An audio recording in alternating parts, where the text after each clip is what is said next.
to tackle that building project? Start right. Start here at H&L Rapid True Value for building supplies. The time by H&L Rapid True Value is Nationwide time, 5 o'clock.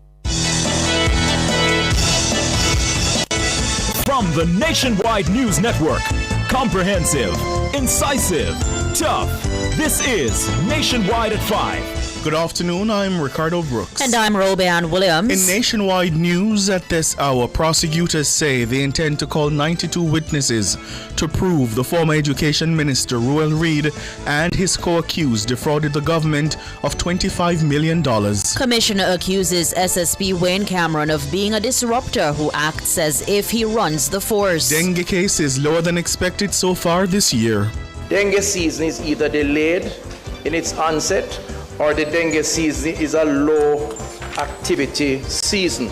Tourism Minister projects the industry will generate $4.6 billion in revenue for 2025. The PNP Shadow Cabinet has signed the Political Code of Conduct.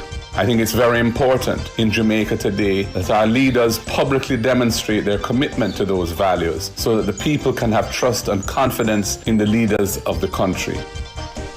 In news from the rest of the world, Trinidad and Tobago government established fund to combat period poverty. Bodies of 4 more deceased hostages handed to Red Cross in Gaza. In headline sports, Jamaica enters arguably its most crucial game of current World Cup qualifying campaign in Kingston tonight. And later in our broadcast, in our cover story at 5:35, the Prime Minister has invited the opposition leader to resume Vale Royal talks on constitutional reform following Mark Golding calling for a direct meeting with Dr. Andrew Holness. He's also reiterated his call for Mr. Golding to meet with Constitutional Affairs Minister Delroy Chuck. Minister Chuck will join us. In public opinion at 6:26, we'll ask, do you think opposition MPs should chair all parliamentary committees? Give us your comments by logging on to our Facebook page, Nationwide News Network, and by tweeting us at Nationwide Radio. You can also message us on WhatsApp at 876-285-5693 or leave a comment on Instagram. It's Nationwide 90 FM. In the nation's business at 6:40, the UDC is probing the security arrangements at Little Duns River in St. Anne following reports that persons are extorting Jamaicans to use the free beach and giving access to the location on days when it's not operational. Environment Minister Matthew Samuda will join us. From 7 to 7:30, it's Nature's Remedies with Dr. Denise Daly, and tonight we'll be looking at the pepper elder plant. At 8, it's Prescription for Life with Dr. Andre McDonald. All these and more as we take you home on air on your mobile, Nationwide 90 FM, RevoNews.ai, and on the Revo News app. It's available on the Google Play and the App Store. This Tuesday afternoon, it's Tuesday, October 14, 2025.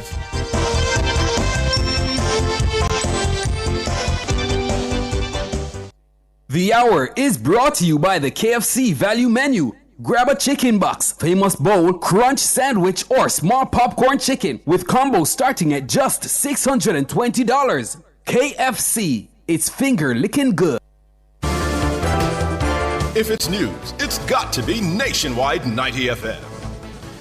Now to the details. Fraudulent contracts, fake employment, and bogus invoices are among the key allegations outlined in the multi-million-dollar fraud case against former Education Minister Ruel Reid and former President of the Caribbean Maritime University, Professor Fritz Pinnock.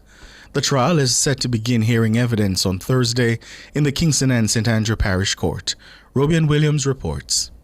The Crown has outlined what it describes as a wide-ranging scheme to allegedly defraud the government of more than $25 million. Lead prosecutor Ashtel Steele told the court the alleged conspiracy took place between 2016 and 2019. Among the key allegations are that a domestic helper who worked at the Reid's family home was unknowingly placed on the Education Ministry's payroll.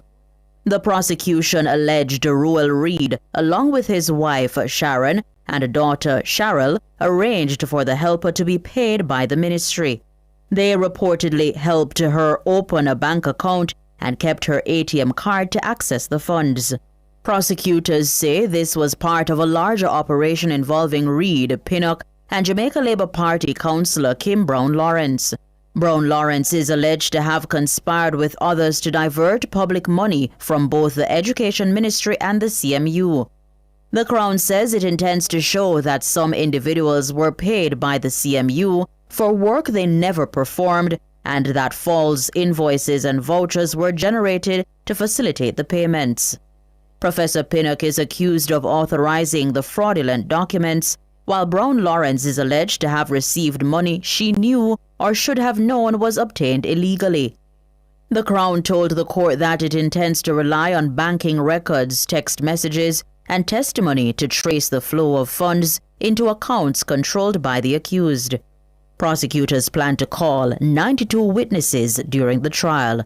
All 5 accused are facing several counts, including breaches of the Corruption Prevention Act, conspiracy to defraud, misconduct in public office, and breaches of the Proceeds of Crime Act. Robeanne Williams for Nationwide News. Senior Superintendent of Police Wayne Cameron is a history-making disruptor who acts as if he, and not the police commissioner, is in ultimate charge of the Jamaica Constabulary Force. That's the picture painted in an affidavit filed in the Supreme Court by the police chief, Dr. Kevin Blake. The affidavit is in response to a similar filing by SSP Cameron, who's disputing the authority of Dr. Blake to order him to vacate his position as chairman of the Police Officers Association, the POA. Shalois Smikle has been reading the police commissioner's affidavit. In the affidavit, Commissioner Blake sought to explain that problems emerged after a meeting with SSP Cameron on June 5, 2024, concerning his future in the JCF. He says SSP Cameron was set to receive a promotion to Assistant Commissioner ACP and assume command of the Border Security Branch. Commissioner Blake says even though SSP Cameron had 2 investigations hanging over his head, both of which were being handled by the Office of the Director of Public Prosecutions, he still saw reason to promote him to ACP. This promotion, he says, was a contingent on SSP Cameron working alongside ACP Marlon Nesbeth and fulfilling a set of tasks over a 10-month period. The police chief says despite the clear directive, SSP Cameron not only failed to fulfill his tasks, but objected to working with someone he said was beneath his rank. Instead, he proceeded on 50 days vacation leave. Immediately after those 50 days expired, Commissioner Blake says SSP Cameron then proceeded on 8 days sick leave without informing his commanding officer. Following that incident, Dr. Blake says SSP Cameron was informed he would be transferred to the Area 5 Police Headquarters to serve as administrative officer effective January 2025. He says SSP Cameron blatantly defied that directive, declaring he would not report to a junior.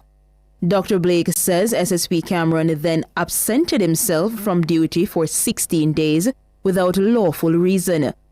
The police chief says at a point in time, nobody in the JCF knew where SSP Cameron was.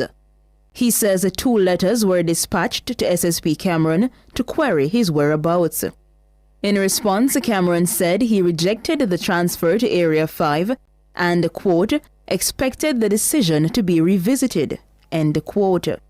Dr. Blake says based on his checks, it's the first time in the 157-year history of the JCF that a gazetted officer has refused to comply with an assignment issued by a police commissioner.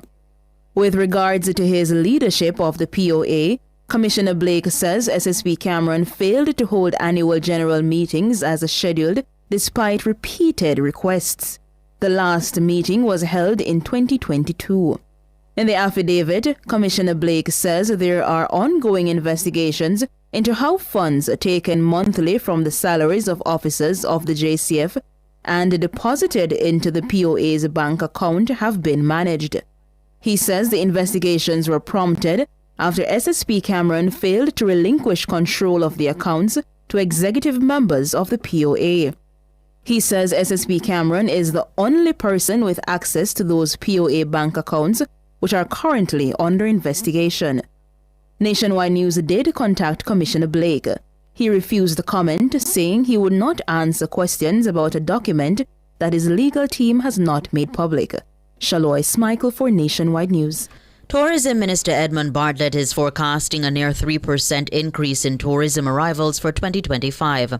Updating the nation on the performance of the industry in the House of Representatives, the minister says this represents an expected $4.6 billion in revenue. That's a 7% increase. As the world then rediscovers travel, Jamaica stands ready, not just to welcome visitors, but to lead the region into a new era of sustained growth. Madam Speaker, Jamaica's performance mirrors this global resurgence of which I spoke earlier. We are projecting 4.3 million visitor arrivals for 2025, a 2.7% increase over 24, and earning $4.6 billion, representing 7.1% growth over the year. For the upcoming winter tourist season, stopover arrivals are expected to increase by 6.9%.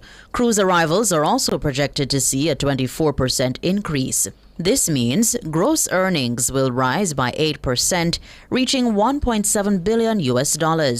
Minister Bartlett says this puts Jamaica on track to achieve 5 million visitors and $5 billion in earnings within 5 years. With this trajectory, Jamaica is firmly on course to achieve its 5 by 5 by 5 mission. If you recall, Madam Speaker, 5 million visitors earning $5 billion within the 5-year period which started in 2020, notwithstanding COVID, notwithstanding burial, and notwithstanding the powerful event of September 3, 2025. But that is now behind us in terms of our thinking, because in this new dispensation, it calls for a new and bold vision. And so, Madam Speaker, the new KPI for tourism will be 5 by 8 by 10. That is to achieve 5 million visitors earning $10 billion by 2030 of this year. Edmund Bartlett, Minister of Tourism. Meanwhile, the minister says a high-level task force has been established to advance the recently announced Local First Tourism Initiative. Local First ensures that every new investment in tourism translates into jobs, contracts, and opportunities for Jamaica. To drive this process, Madam Speaker, the ministry has established a high-level task force on Local First. And this task force will be led by the Minister of State, the Honorable Tova Hamilton, and will bring together key tourism agencies. And I'll be inviting the opposition spokesperson on tourism to join this task force, because it is important that it is understood that Local First has no color, it has no creed, it has no class. Local First is for Jamaicans and must be felt and experienced by all Jamaicans. That's Edmund Bartlett, the tourism minister. He was speaking in the House of Representatives this afternoon. Health Minister Dr. Christopher Tufton says the country is experiencing a lower than expected number of dengue cases. Addressing the House of Representatives on Tuesday, the minister says this means the expected outbreak has either been delayed or is now considered low activity.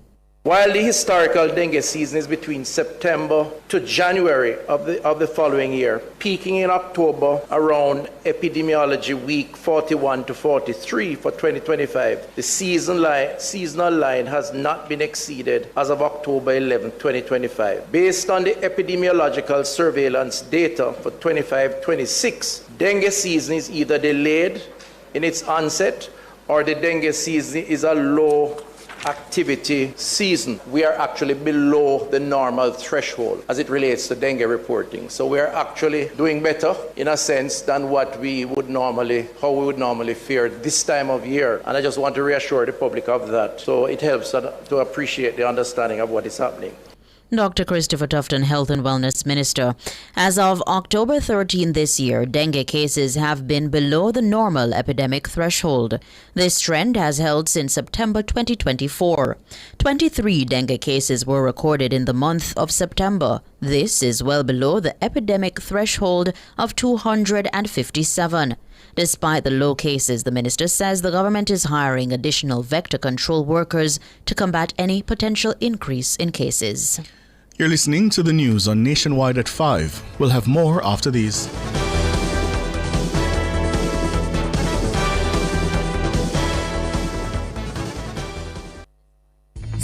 Twice the style for less at IQ Optical. Buy one pair of glasses and get your second and third pair half price. Don't miss out. Call 876-929-7732 or visit IQ Optical today, where clarity never looked sharper. The time by IQ Optical is... It's 15 minutes after 5. Rentokil Initial offers air purification solutions with triple filtration and unique auto-sensing capabilities that neutralizes malodor and replaces it with clean air. Call Rentokil Initial at 926-4236 for more details. The temperature by Rentokil is 30 degrees Celsius in Kingston, 27 out west in Montego Bay. MSME operators, the NWC MSME Amnesty is a lifeline. Grab it. Apply between September 1 and November 30, 2025. Visit nwcjamaica.com. Email us at customercare@nwc.com.jm. You can also visit any commercial office or dial 888-NWC. Get a 50% debt write-off on your small commercial account if you pay all other outstanding debts or sign a payment agreement to do so in 3 months. Apply today. Continuing the news, the opposition PNP says all members of its shadow cabinet have signed the Leadership Code of Conduct developed by the Integrity Commission. Opposition leader Mark Golding says the document was signed by the party's spokespersons on Monday. I think it's very important in Jamaica today that our leaders publicly demonstrate their commitment to those values so that the people can have trust and confidence in the leaders of the country. We have once again, by signing the Leadership Code of Conduct, demonstrated our commitment to the values of integrity, accountability, and transparency in how we operate as leaders, and we commit ourselves going forward to upholding those principles in how we operate and everything that we do. Mark Golding, the opposition leader. The Code of Conduct reflects the highest standards of ethical conduct expected of public officials. Golding says the PNP remains committed to building a Jamaica where integrity, accountability, and transparency are the cornerstones of leadership. President of the Jamaica Teachers Association, Mark Malava, is warning incoming educators that low salaries will be an issue they'll have to contend with. Mr. Malava was addressing new teachers in St. Mary at the Casa Maria Hotel on Tuesday. Here's an unfortunate reality that as new teachers we are going to have to contend with. Our teachers are amongst the lowest paid in the Caribbean, Jamaican teachers, unfortunately. But here is another reality. Our politicians are the highest paid in the Caribbean. That's an unfortunate reality. And we're not bad-minding nobody. We're not bad-minding nobody. But we want justice for teachers. And that is what we are contending. The government has offered teachers a 2% wage increase in year 1 of a 3-year wage agreement. This is an improvement on a previous offer which offered no increase in the first year of the wage deal. The House Speaker Juliet Holness has been appointed to serve on the Commonwealth Parliamentary Association's International Executive Committee. Mrs. Holness will serve as a representative of the Caribbean, Americas and Atlantic region. The appointment took effect on October 12. It follows the Commonwealth Parliamentary Conference held in Barbados, where Mrs. Holness led a delegation. Deputy Leader of Government Business Robert Morgan told the House of Representatives that the appointment puts Jamaica in an esteemed position. We believe that this marks a proud moment for Jamaica as it positions our Parliament at the center of the CPA's global leadership for the next 3 years. Madam Speaker, I think this is a testament to your commitment to parliamentary excellence and Jamaica's respected voice in the advancement of democracy and good governance across the Commonwealth. Robert Morgan. As Regional Representative, Mrs. Holness will also serve as a member of the CPA Regional Executive Committee. The CPA network extends to over 17,000 parliamentarians across 9 regions. Police have identified the woman whose body was found with a knife lodged in her neck in Sharhampton, Manchester on Tuesday. The deceased has been identified as 52-year-old Lorraine Davey. Police say the woman's estranged partner who turned up at the murder scene has been held for questioning. Reports are that the woman left a shop in the community sometime after 9 p.m. on Monday. The woman's body was discovered on a road in the community on Tuesday. The body had a wound to the head and a knife was lodged in the neck. World in a Minute is brought to you by ABC Electrical Sales. We make things as easy as ABC. Hose assembly and supply, equipping Jamaica for success. And Charles O'Connor Consulting Network, COCN, driven by international accounting standards, modern technology, and integrity. The world in a minute. The government of Trinidad and Tobago has announced the establishment of a $5 million women's fund to end period poverty. The fund forms part of the government's $59 billion budget package for the upcoming fiscal year. The Finance Minister Dave Tanku says under the fund, the government will provide free menstrual products in schools across the country.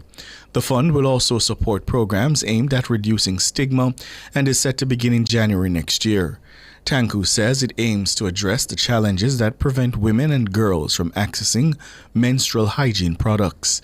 Tax incentives will also encourage private contributors to the fund. Tanku noted that the initiative also includes education for men and boys to reduce stigma around menstruation. The Israeli military says the bodies of 4 additional dead hostages have been handed over to the Red Cross in Gaza. They will now be transferred to Israeli forces in the territory. It comes as Israel reportedly not reopen the Rafah border crossing between Gaza and Egypt on Wednesday. Israel says it will also reduce the flow of aid into the territory. The decision came after Hamas returned just 4 of 28 Israeli hostages' bodies on Monday. Under the ceasefire deal, Hamas had until midday to hand over all hostages to Israel. All living hostages were returned, but it's believed the remains of up to 24 other hostages remain in Gaza. World in a Minute was brought to you by ABC Electrical Sales. We make things as easy as ABC. Hose Assembly and Supply, equipping Jamaica for success. And Charles O'Connor Consulting Network, COCN, driven by international accounting standards, modern technology, and integrity. Recapping the top stories making nationwide news at this hour, prosecutors say they intend to call 92 witnesses to prove that former Education Minister Ruel Reid and his co-accused defrauded the government of $25 million. Commissioner accuses SSP Wayne Cameron of being a disruptor who acts as if he runs the force. The tourism minister is projecting the industry will generate $4.6 billion this year. Dengue cases lower than expected so far this year. I'm Ricardo Brooks. And I'm Robianne Williams. And listeners, you can find the news on our website at revonews.ai and on the Revo News app. It's available on the Google Play and the App Store. News next, the headlines at 6.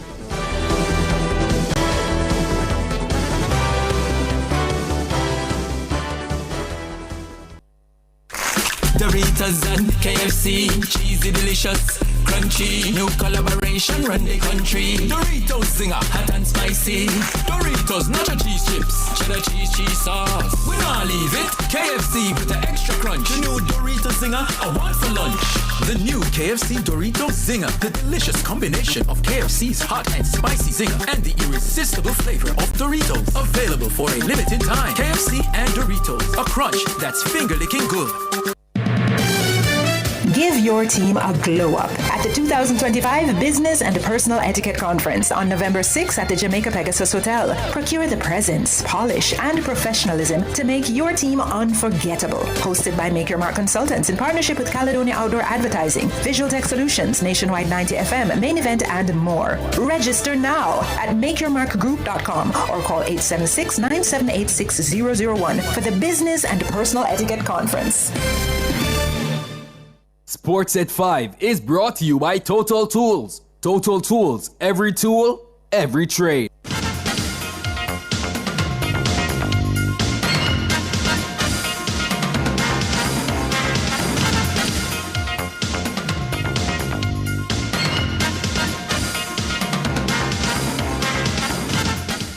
Hello, good afternoon, and welcome to Sports here on Nationwide and 90 FM. I'm Wayne Walker.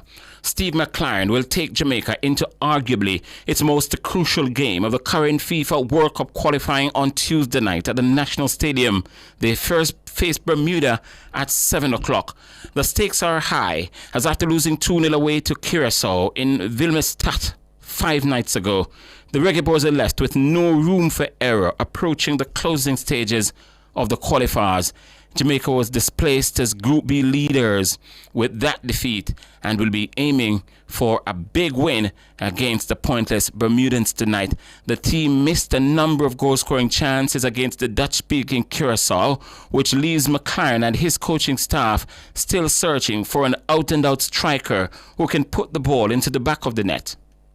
You know, since we lost Mikel Antonio, we've been searching for a number 9 and goal scorers and where they're coming from. And I think I go back to a year when we played Cuba, the first game, and I think 28 shots and about 16 on target, and we come away with a 0.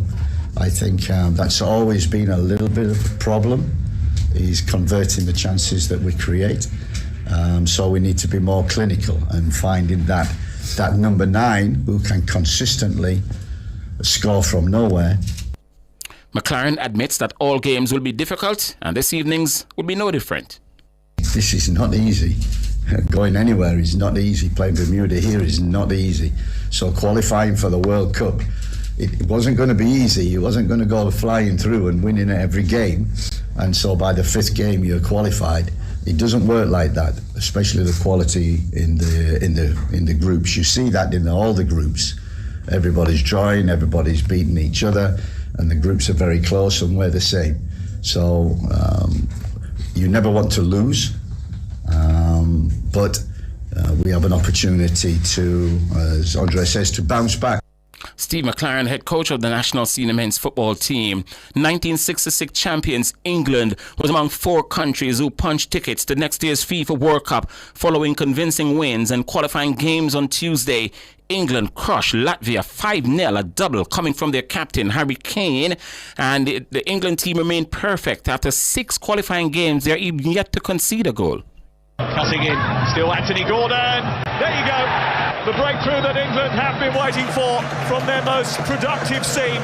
Kane, and that could be the goal that packs England off to the World Cup. Harry Kane, the England captain. There was never any doubt. It's another professional performance from the 3 Lions. More conventional cross this time, and it causes problems, big problems. And England have a 4th goal. It's Eberici Eze. It's 5. South Africa became the latest African nation to qualify after beating Rwanda by 3-0 to top its qualifying group. It will be the first time back at the World Cup since they hosted in 2010. Bafana booked the automatic spot ahead of Nigeria's Super Eagles, who slammed Benin by 4-0 on the back of a Victor Osimhen hat-trick. Senegal sealed their spot with a 4-0 clobbering of Mauritania. Sadio Mane, who missed last World Cup through injury, was among the scorers. He's going to get a chance to play at the big show, while the Côte d'Ivoire, they defeated Kenya by 3-0 in Abidjan to secure their spot. In the meantime, Cristiano Ronaldo established a new World Cup qualifying scoring record. His Portugal played out a 2-2 draw with Hungary on Tuesday. Ronaldo scored both of Portugal's goals for his 41st in World Cup qualifiers, the most by any player, beating the 39 set by Carlos Ruiz of Guatemala. Portugal were minutes away from booking their spot at the World Cup, but Liverpool midfield superstar Dominik Szoboszlai grabbed the 91st minute equalizer to level the game. Captain of the West Indies, Ruston Chase, has drawn encouragement from his team's improved performance in the second innings of the second test against India, despite a 7-wicket defeat in Delhi that handed the host a 2-0 series sweep. Chasing a modest target of 121 on the final day, India resumed on 63 for 1 and reached 124 for 3 to wrap up the game. Opener KL Rahul anchored the chase with a composed, unbeaten 58. Was come to the fore. Nicely played. Good deft touch.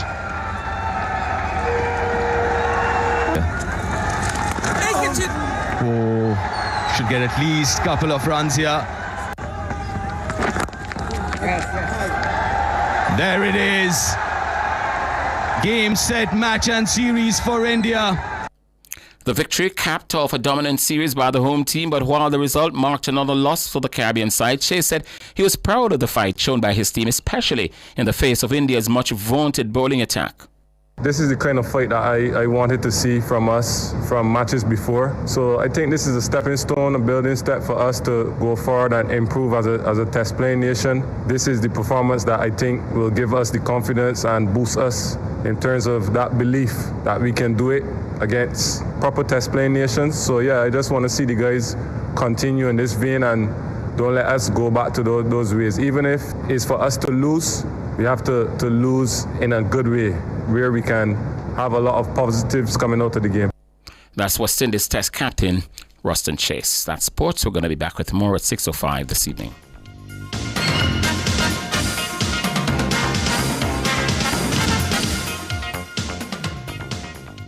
Sports at 5 was brought to you by Total Tools. Total Tools, every tool, every trade.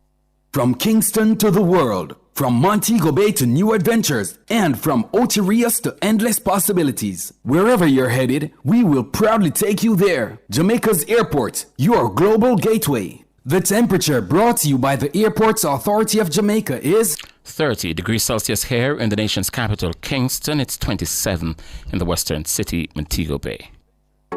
Everybody needs a helping hand, somebody to understand. In the end, we're all human. For people living with HIV, no discrimination. Here to support them through. Respect you as usual. Got to protect them too. Your friend or your family, somebody in your community, people living with HIV. Protect, accept and respect people living with HIV. A message from the Ministry of Health and Wellness. It's hard-hitting. It's riveting. It's the much-talked-about cover story during Nationwide at 5. Here Cliff Hughes get to the heart of the story of the day. Cover Story aired 5:30 weekdays during Nationwide at 5. Nationwide at 5. Talk radio at its best. Cover Story.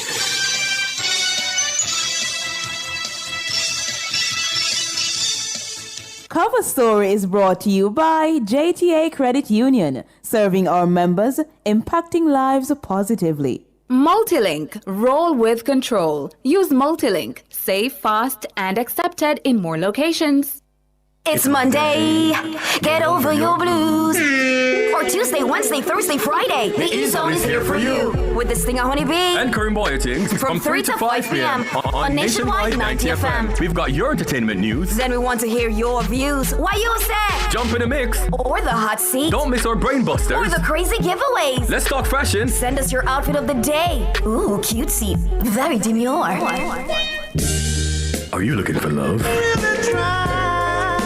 Come on one of our blind dates. Send your request to ezoneblindates@gmail.com. That's ezoneblindates@gmail.com. And stay tuned for your confessions. These are my confessions. Share them with us at ezoneconfessions@yahoo.com. I mean, is this planet Earth? Is it? I don't know. Let me check. Either way, it's got a buzz. And a bugger thing. Ow! Ow!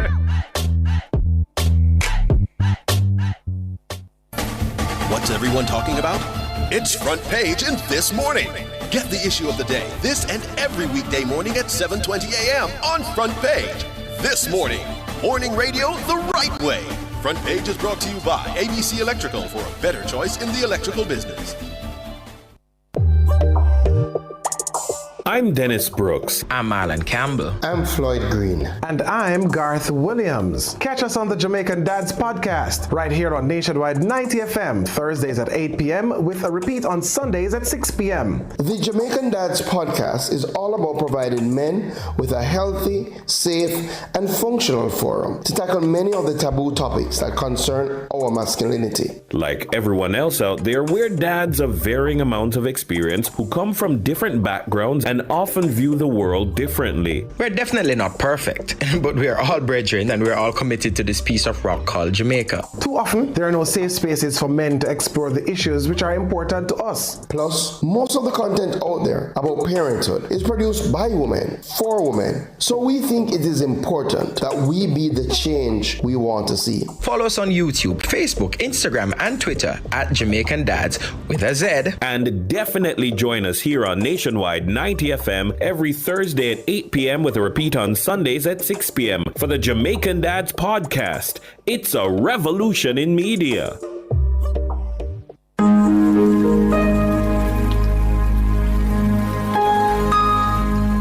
Hi there. Here's some good news for these trying times.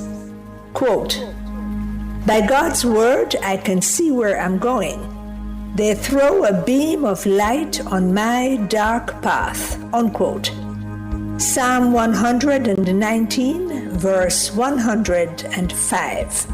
Listen for God's word weekdays at 5:45 a.m. and 12:55 p.m.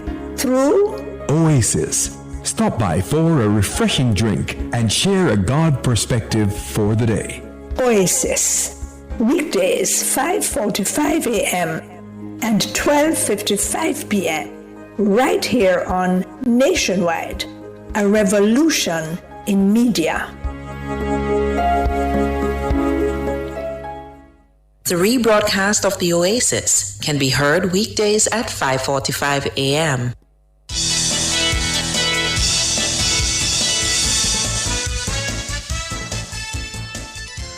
Good evening, good afternoon to you. Thank you so much for joining us here on Nationwide at 5. It's time for the cover story. I'm Ricardo Brooks. And I'm Siobhan Campbell. How are you, my friend? Doing quite well. How are you, sir? I'm all right, All right, so listeners, Prime Minister Dr. Andrew Holness has invited the opposition leader Mark Golding to have a one-on-one dialogue on constitutional matters. It comes after Mr. Golding, who is also the spokesman on constitutional affairs, rejected a previous letter which directed him to speak with the Portfolio Minister Delroy Chuck. And in that letter, Mr. Golding says the matter required both political leaders to meet face-to-face to find a path forward on the contentious issues. The Prime Minister, in his response, sought to clarify his early invitation to Mr. Golding to meet with Minister Chuck. Dr. Holness says, recognizing that Mr. Golding had assumed a direct shadow oversight for the constitutional reform agenda, he thought it necessary for the Portfolio Minister to brief Golding and his team on the restructured ministry and portfolio responsibilities.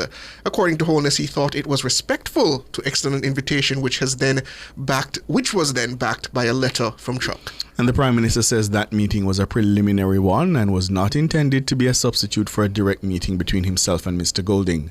In the meantime, Attorney at Law Lloyd McFarlane is saying that contention surrounding constitutional reform is avoidable. I have always been very concerned when we politicize what is happening with our judiciary, which is why our Constitution had allowed us to leave the Privy Council without having a referendum or anything like that. What is important is, yes, have Hughes committee set up, but the Prime Minister must accept the recommendations of that committee. This is where I'm not sure he will because of his history of antagonism to the Caribbean Court of Justice. If that committee says we want us to leave the monarchy and also the Privy Council and go to the Caribbean Court of Justice, if the parties accept it, there's no need for any acrimony or any contention. That's Lloyd McFarlane, attorney at law. He was speaking on Nationwide 5 on Monday. Well, joining us to discuss further is the Minister of Justice and Constitutional Affairs himself, Delroy Chuck. Good afternoon, Minister Chuck. Good afternoon. Hi, good afternoon to you, Ricardo, Siobhan, and your listeners. Thank you so much for joining us, Minister. Let me start by asking you to step back with us and then we'll step forward. How would you assess the efforts over the last 5 years to move this constitutional reform agenda forward? How would you assess it? Well, first of all, it's not 5 years. This thing has been going on since 1991 or before. I sat on a constitutional commission representing the University of the West Indies in 1991, a committee chaired by Justice Carr. And from then, we have been looking at constitutional reform. Then immediately after, we had another committee chaired by Lord Barnett and a little look at the Charter of Rights. Now, that was implemented in 2010, the Charter of Rights. But the recommendations of the committee in 1991, I think we ended in 92, made this very point that is being discussed at this very time. In other words, the whole issue of all the issues that have been brought up in recent times have been dealt with in 91. So we are really going over things that we have dealt with. From 91, we have agreed that we would have a Republic of Jamaica and we would have a ceremonial presidency. The only thing which was not finalized in 91-92 was how we elected or how the president would emerge from the discussion between the Prime Minister and the leader of the opposition, or how the Parliament on both sides would participate. So what has happened over the last 5 years, I think former Minister Malala Fort and her team, she co-chaired with Permanent Secretary General Lieutenant Rockmead. They did a fantastic job in going over the issues again. And, they've had a good report. So they really revived and examined the issues again and brought it to Parliament. And it's such a pity that we keep going over the same matters. So basically, as far as I'm concerned, we want to move on. We now want results. We want action. Right. We don't really want more talk and and so on. And so that rests with you now. And so now in moving forward, how do you break this deadlock, this seemingly intractable problem? Well, from the Prime Minister asked me to take on constitutional affairs. I know from the 80s that to have any change in the Constitution is a difficult process, and I've been involved in it for over 40 years. Unless you have unity of purpose, unless you have both sides, parties, the PNP and the JLP, the opposition and the government, agreed, you're not going to have any change. So we recognize that even with the Charter of Rights, and that is why in 2010,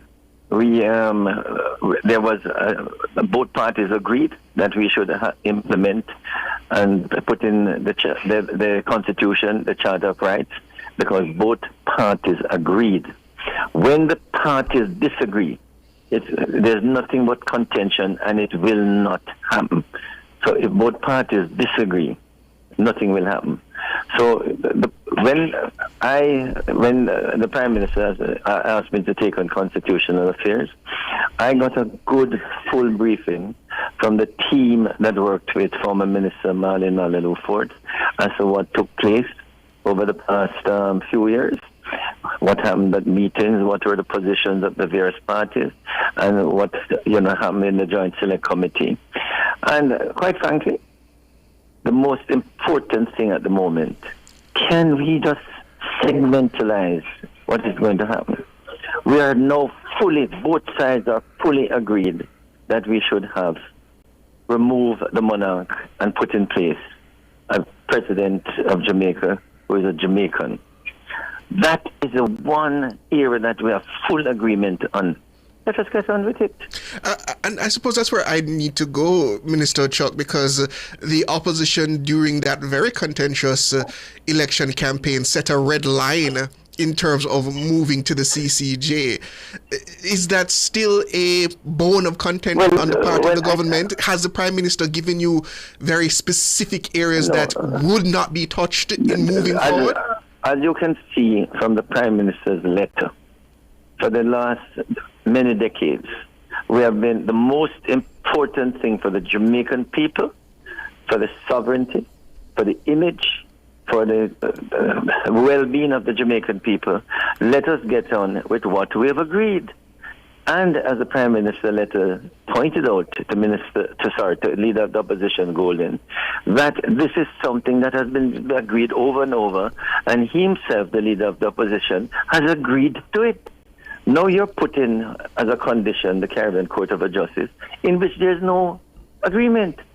But Minister Chuck, it's clear now that Mr. Golding will not proceed without that. So what is the game plan going into these negotiations? Well, I think it's very important, for Leader of the Opposition team and myself to meet, to explain why, or to explain, I'm willing to explain to them why the first step to move forward with constitutional reform is let us move forward first with what has been agreed on. We can quickly put in place an adjustment to the legislation in Parliament now to ensure that once there's agreement of a Republican status, that can be done within the next 18 months. So let us get on with it. And while we agree on that, we can put together another constitutional commission, whether it's a joint select committee of Parliament or wider, national body.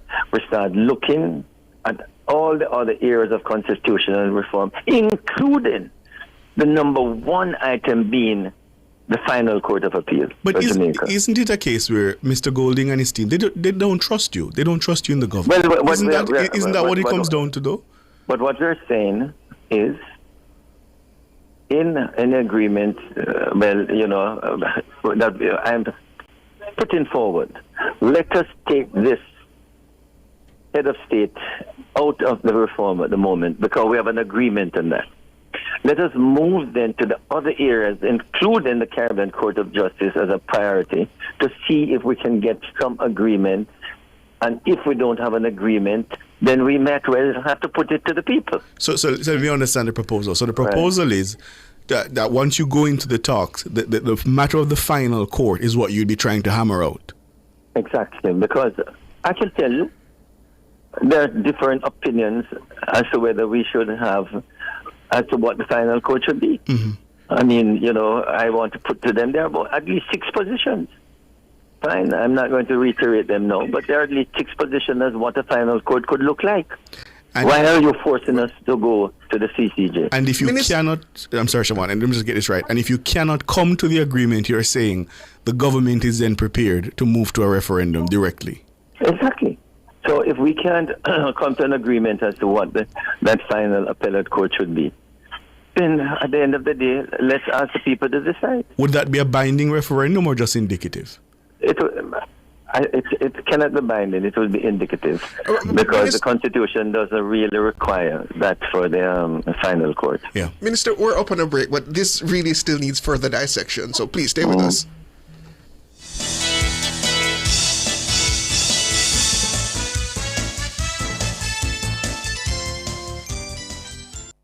Protecting your personal data is a priority for the Jamaica Customs Agency. We urge you to use the agency's official platforms to conduct your business. The time by the Jamaica Customs Agency is... It's 5:46.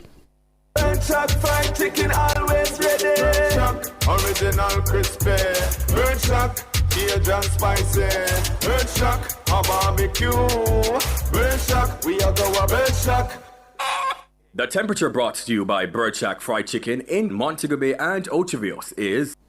It's 27 degrees Celsius in Montego Bay, and it's also 27 in Ocho Rios. Need to make a change to your title or need a title? GeoLand Title Limited is the place to be. They do lost title application, add and remove names from titles, wills, estates, first-time registration, land surveys included, affordable rates and flexible payment options, National Land Agency adjudication and land titling waivers available. They have 8 locations island-wide. Call 876-754-6436 or visit their website at geolandonline.com. GeoLand Title Limited. Secure your land, secure your title.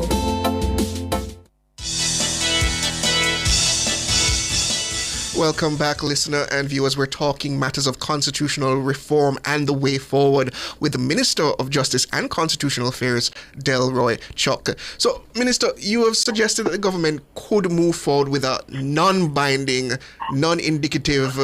an indicative referendum. Yes, an indicative referendum. But that is still a matter of contention with the People's National Party and the opposition who don't support that. So even if you went forward with that move, how do we get away from the deadlock, which would still require the support of the opposition at the end of the day? But listen, I'm not saying that is necessarily a requirement to know, because the Constitution doesn't require that. But that's the point of the people. If you can't agree on what a final court should be, then put it to the people.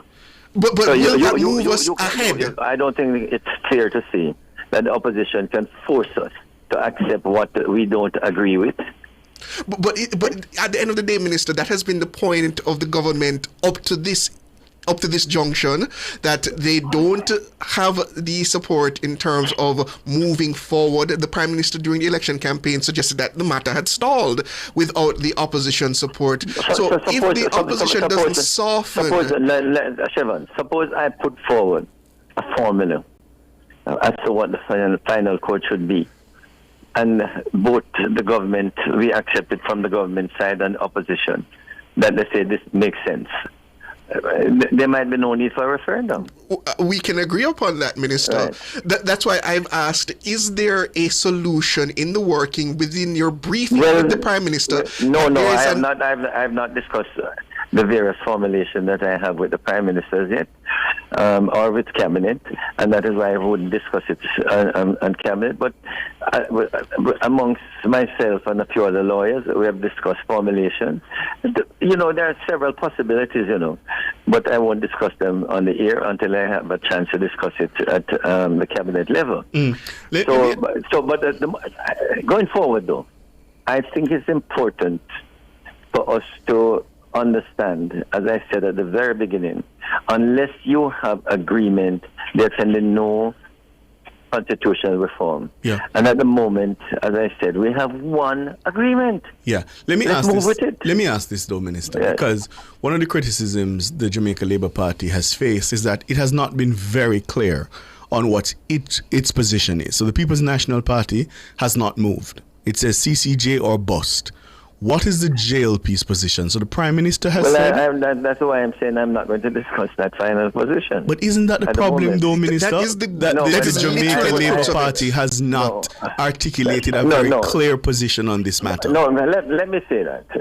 Within the party, within the wider society, there are many, many possibilities. The Prime Minister, in his debate, said he himself favors a final appellate court, which is in Jamaica. Yes. Because, you know, people are saying that the Privy Council is a foreign court. The CCJ is a foreign court too. It is not a part of the Jamaican legal system.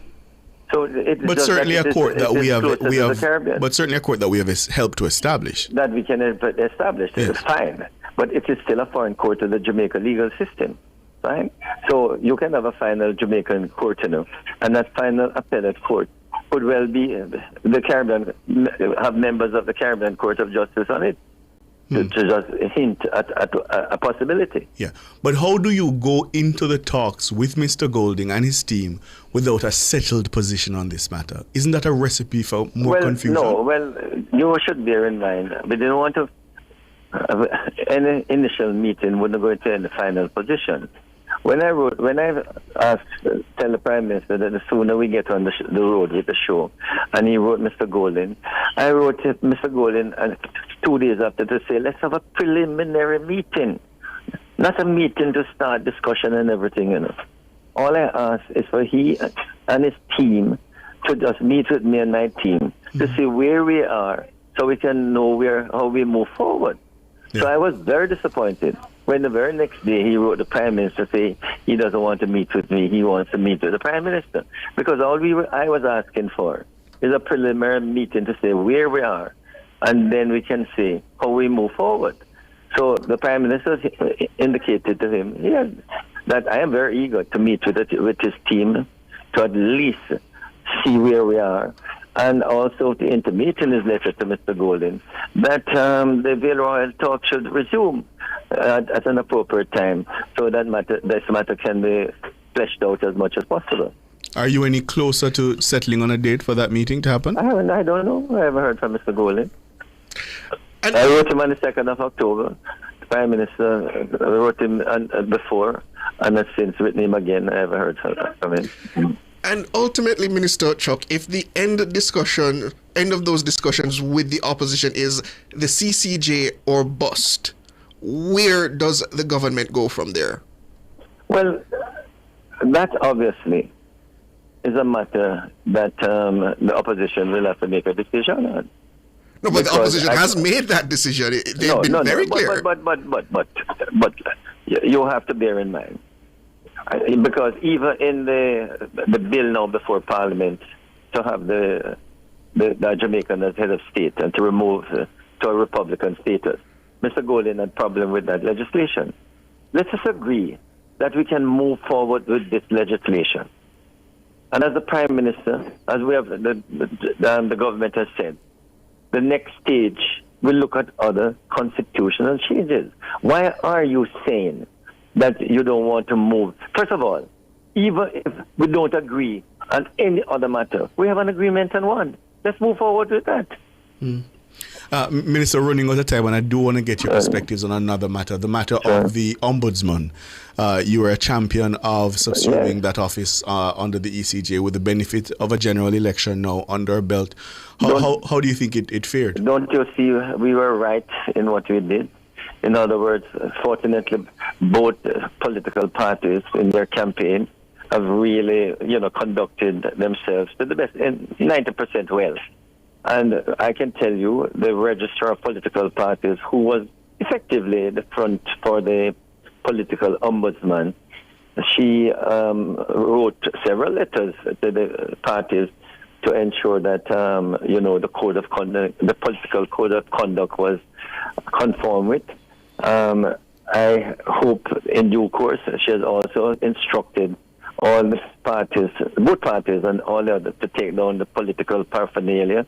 And I hope in due course they will come out, that's the ECJ, the Registrar of Political Parties, that they will come out with a report to say how many complaints they had and how they resolved them. Because you see, when you have a person there who effectively is a political ombudsman, but the decision is made by the larger body, if there's a decision to be made, the EOJ commissioners, then it seems to me it's very effective rather than have just one person out there, out there on his or her own. And that, to my mind, the present status, it needs to be better formalized so that we know going forward that this Registrar of Political Parties will act the role of the political ombudsman and will carry out all the investigations, accept all the complaints, and then a final decision, if necessary, is taken by the EOJ commissioners. Minister, what about the calls to have the ECJ entrenched in the Constitution? No, that is one of the things to be done in the Constitution. The EOJ and several other entities should be put in the Constitution, and the EOJ is the best example of a commission that should be a part of the Constitution, so it can have constitutional protection. But do you foresee any issues with the matter of the political ombudsman, which has been a contentious matter of putting it at the ECJ when you go into talks to have it entrenched? Not at all, because I'm glad that, the role has been well performed by the Registrar of the Political Parties, and there has been no complaints, over the last many months. So there's no doubt that it is the right body, that's the EOJ, to deal with complaints coming from the political parties. And I say this, that once the complaint is investigated by the Registrar of Political Parties and a decision has to be made, then it comes to a body that has two persons each representing the political parties, and the final decision is to be made not necessarily by them, but certainly by the nominated members or the other four commissioners plus the director of elections. So you have 5 members against 4. Yeah. And as you know, once those 5 members say make the decision, as I understand it, it becomes the decision of the EOJ. Yeah. Okay. Would you be prepared to support the calls to similarly entrench the Integrity Commission in the Constitution? Yes, I certainly have no difficulty in having the Integrity Commission entrenching it. I have no doubt that the legislation which is now before Parliament needs serious adjustment. I have no doubt that the committee is considering it now. That's the oversight committee. No, the body, the Joint Select Committee. Yes. That we will have some proposal to strengthen the Integrity Commission, but also to ensure that it acts in a manner that is appropriate without destroying the reputation of persons. In other words, they talk about the gag clause, Section 53. I have no doubt it's very important that it should be strengthened so that you don't talk about investigation in any of your reports and that you're investigating 6 or 8 members. Say investigation continues.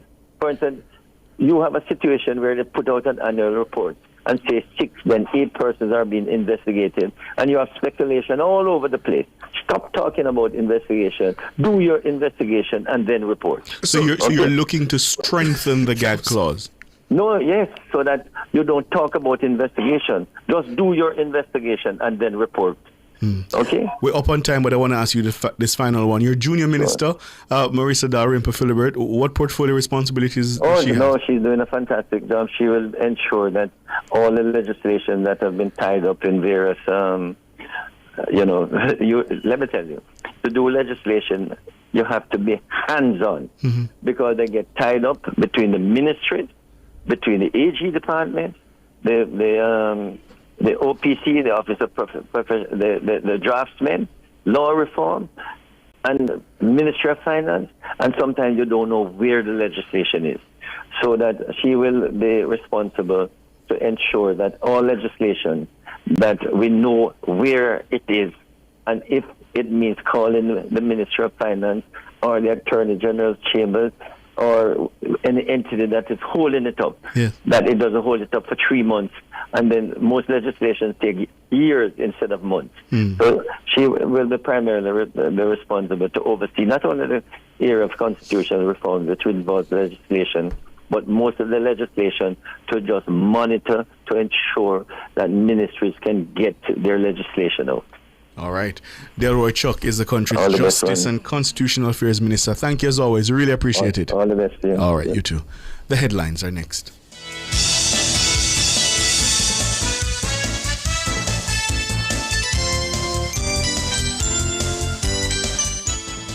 The hour was brought to you by the new Doritos Zinger from KFC. The delicious combination of KFC's hot and spicy Zinger and Doritos. Also available in Barbecue Zinger, limited time only. KFC Doritos Zinger, a crunch that's finger-licking good.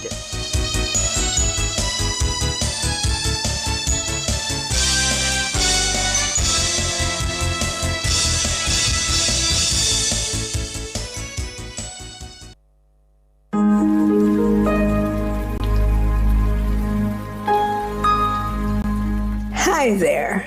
Here's some good news for these trying times. Quote, "By God's word, I can see where I'm going. They throw a beam of light on my dark path." Unquote. Psalm 119, verse 105. Listen for God's word weekdays at 5:45 a.m. and 12:55 p.m. through Oasis. Stop by for a refreshing drink and share a God perspective for the day. Oasis. Weekdays 5:45 a.m. and 12:55 p.m. right here on Nationwide, a revolution in media. The rebroadcast of the Oasis can be heard weekdays at 5:45 a.m. As a parent, you give your children a good start in life. You nurture, protect, and guide them. Parenting is a process that prepares your child for independence. As your child grows and develops, there are many things you can do to help your child. Stay tuned to The Big Show, Nationwide This Morning, for parenting tips. Fridays at 6:53 a.m. Only here will you learn everything you need to know about parenting. Tips to help parents navigate the incredibly challenging and rewarding journey of child rearing. Parenting tips on Nationwide at 90 FM, the revolution in media.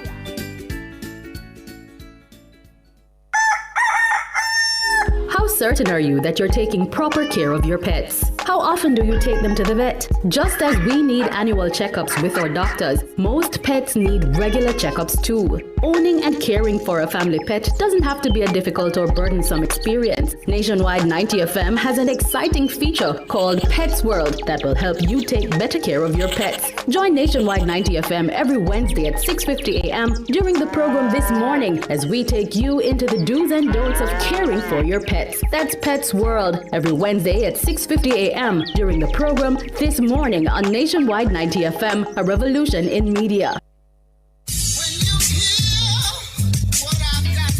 public opinion. Stop this foolish about this GLP and PMP business. We are Jamaican. Different people. It's not a matter of a GLP or a PMP. I think it's more like where it is that you think you're comfortable, what support you can afford to make the country better. Different views. Most entertainers, they're not amenable to management, so The time brought to you by Guardian Life. Live secure, live easy is 4 minutes after 6.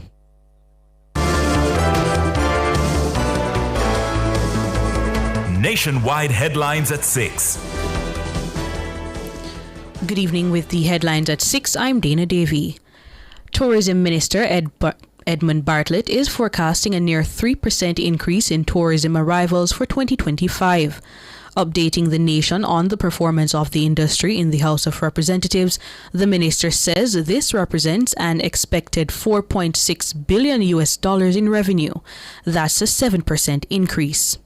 As the world then rediscovers travel, Jamaica stands ready, not just to welcome visitors, but to lead the region into a new era of sustained growth. Madam Speaker, Jamaica's performance mirrors this global resurgence of which I spoke earlier. We are projecting 4.3 million visitor arrivals for 2025, a 2.7% increase over 24, and earning $4.6 billion, representing 7.1% growth over the year. For the upcoming winter tourist season, stopover arrivals are expected to increase by 6.9%. Cruise arrivals are also projected to see a 24% increase. This means gross earnings will rise by 8%, reaching $1.7 billion. Minister Bartlett says this puts Jamaica on track to achieve 5 million visitors and $5 billion in earnings within 5 years. With this trajectory, Jamaica is firmly on course to achieve its 5 by 5 by 5 mission. If you recall, Madam Speaker, 5 million visitors earning $5 billion within the 5-year period which started in 2020, notwithstanding COVID, notwithstanding burial, and notwithstanding the powerful event of September 3, 2025. But that is now behind us in terms of our thinking, because in this new dispensation, it calls for a new and bold vision. And so, Madam Speaker, the new KPI for tourism will be 5 by 8 by 10. That is to achieve 5 million visitors earning $10 billion by 2030 of this year. Ed Bartlett, Minister of Tourism. Health Minister Dr. Christopher Tufton says the country is experiencing a lower than expected number of dengue cases. Addressing the House of Representatives on Tuesday, the minister says this means the expected outbreak has either been delayed or is now considered low activity. While the historical dengue season is between September to January of the following year, peaking in October around epidemiology week 41 to 43 for 2025, the seasonal line has not been exceeded as of October 11, 2025. Based on the epidemiological surveillance data for 25-26, dengue season is either delayed in its onset or the dengue season is a low activity season. We are actually below the normal threshold as it relates to dengue reporting. So we are actually doing better in a sense than how we would normally fare this time of year. And I just want to reassure the public of that. So it helps to appreciate the understanding of what is happening. Dr. Christopher Tufton, Minister of Health and Wellness. The opposition PNP says all members of its shadow cabinet have signed the Leadership Code of Conduct developed by the Integrity Commission. Opposition leader Mark Golding says the document was signed by the party's spokespersons on Monday. I think it's very important in Jamaica today that our leaders publicly demonstrate their commitment to those values so that the people can have trust and confidence in the leaders of the country. We have once again, by signing the Leadership Code of Conduct, demonstrated our commitment to the values of integrity, accountability, and transparency in how we operate as leaders, and we commit ourselves going forward to upholding those principles in how we operate and everything that we do. Mark Golding, opposition leader. The Code of Conduct reflects the highest standards of ethical conduct expected of public officials.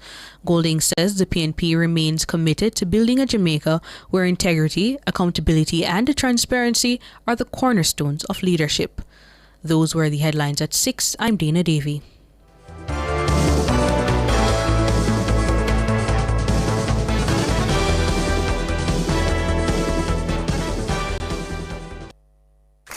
Doritos and KFC, cheesy, delicious, crunchy. New collaboration, run the country. Doritos Zinger, hot and spicy. Doritos nacho cheese chips, cheddar cheese sauce. We not leave it. KFC with the extra crunch. The new Doritos Zinger, I want for lunch. The new KFC Doritos Zinger, the delicious combination of KFC's hot and spicy zinger and the irresistible flavor of Doritos. Available for a limited time. KFC and Doritos, a crunch that's finger-licking good. Why free? Every community, the citizen security plan, yeah, it need all our way. Yo, make your vote. Everybody want to see if a country right now.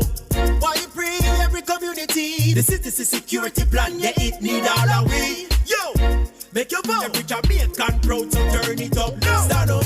That one a name CSP. One up. Marcus the education and the key. Stand up. Crime prevention better than cure. Lock the gun there. Open more door. The youth them at the future check them heads as well. Professional help protect the mental health. Squaddy everybody a link and give a strength. Everybody all a government unity strength.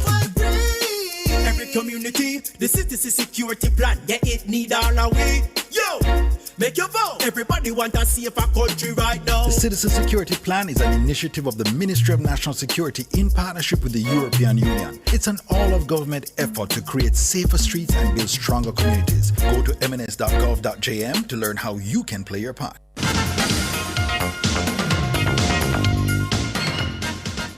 Good evening with your sports report. I'm Alex Ribby. We kick things off with some football as Steve McLaren will take Jamaica into arguably its most crucial game of the current FIFA World Cup qualifying on Tuesday at the National Stadium when they face Bermuda starting at 7 p.m. The stakes are high as after losing 2-0 away to Curacao in Willemstad 5 days ago, the Reggae Boys are left with no room for error approaching the closing stages of the qualifiers. Jamaica was displaced as Group B leaders with that defeat and will be aiming for a big win against the pointless Bermudans. The team missed a number of goal-scoring chances against the Dutch-speaking Curacao, which leaves McLaren and his coaching staff still searching for an out-and-out striker who can put the ball into the back of the net. You know, since we lost Mikel Antonio, we've been searching for a number 9 and goal scorers and where they're coming from. And I think I go back to a year when we played Cuba, the first game, and I think 28 shots and about 16 on target, and we come away with a 0. I think that's always been a little bit of a problem, is converting the chances that we create. So we need to be more clinical and finding that number 9 who can consistently score from nowhere. McLaren admits that all games will be difficult and this evening's will be no different. This is not easy. Going anywhere is not easy. Playing Bermuda here is not easy. So qualifying for the World Cup, it wasn't going to be easy. It wasn't going to go flying through and winning every game. And so by the 5th game you're qualified. It doesn't work like that, especially the quality in the groups. You see that in all the groups. Everybody's drawing, everybody's beating each other, and the groups are very close and we're the same. So you never want to lose, but we have an opportunity to, as Andre says, to bounce back. Steve McLaren. Now, 1966 champions, England was among 4 countries who punched tickets to next year's FIFA World Cup following convincing wins in qualifying games on Tuesday. England crushed Latvia 5-0 with captain Harry Kane leading the way with a brace to remain perfect after 6 qualifying games, and they are yet to concede. Cutting in, still Anthony Gordon. There you go. The breakthrough that England have been waiting for from their most productive scene. Kane, and that could be the goal that packs England off to the World Cup. Harry Kane, the England captain.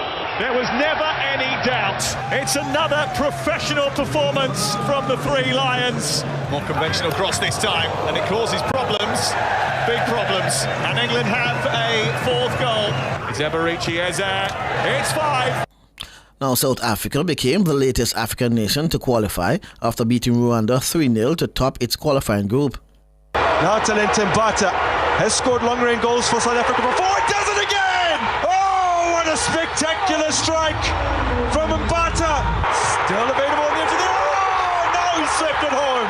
And he initially made a hash of it and then makes amends in the most spectacular way possible. And Bafana do have the 2-goal margin that they so craved. And from Apollos, and there's the third. Evidence Makhofa. It will be their first time back at the World Cup since they hosted in 2010. Bafana booked the automatic spot ahead of Nigeria's Super Eagles, who slammed Benin 4-0 on the back of a Victor Osimhen hat-trick. Senegal sealed their spot with a 4-0 win over Mauritania. Sadio Mane, who missed the last World Cup through injury, was among the scorers, while the Ivory Coast defeated Kenya 3-0 in Abidjan to secure their spot. Meanwhile, Cristiano Ronaldo established a new World Cup qualifying scoring record as his Portugal played out a 2-2 draw with Hungary on Tuesday. Ronaldo scored both of Portugal's goals for his 41st in World Cup qualifiers, the most by any one player, beating the 39 set by Carlos Ruiz of Guatemala. Portugal were minutes away from booking their spot at the World Cup, but Liverpool's midfielder Dominic Szoboszlai grabbed a 91st minute equaliser to level the game. Now to cricket, as captain of the West Indies, Ruston Chase has drawn encouragement from his team's improved performance in the second innings of the second test against India, despite a 7-wicket defeat in Delhi that handed the hosts a 2-0 series sweep. Chasing a modest target of 121 on the final day, India resumed on 63 for 1 and reached 124 for 3 to wrap up the match, with opener KL Rahul anchoring the chase with a composed unbeaten 58. Come to the fore. Nicely played. Good deft touch.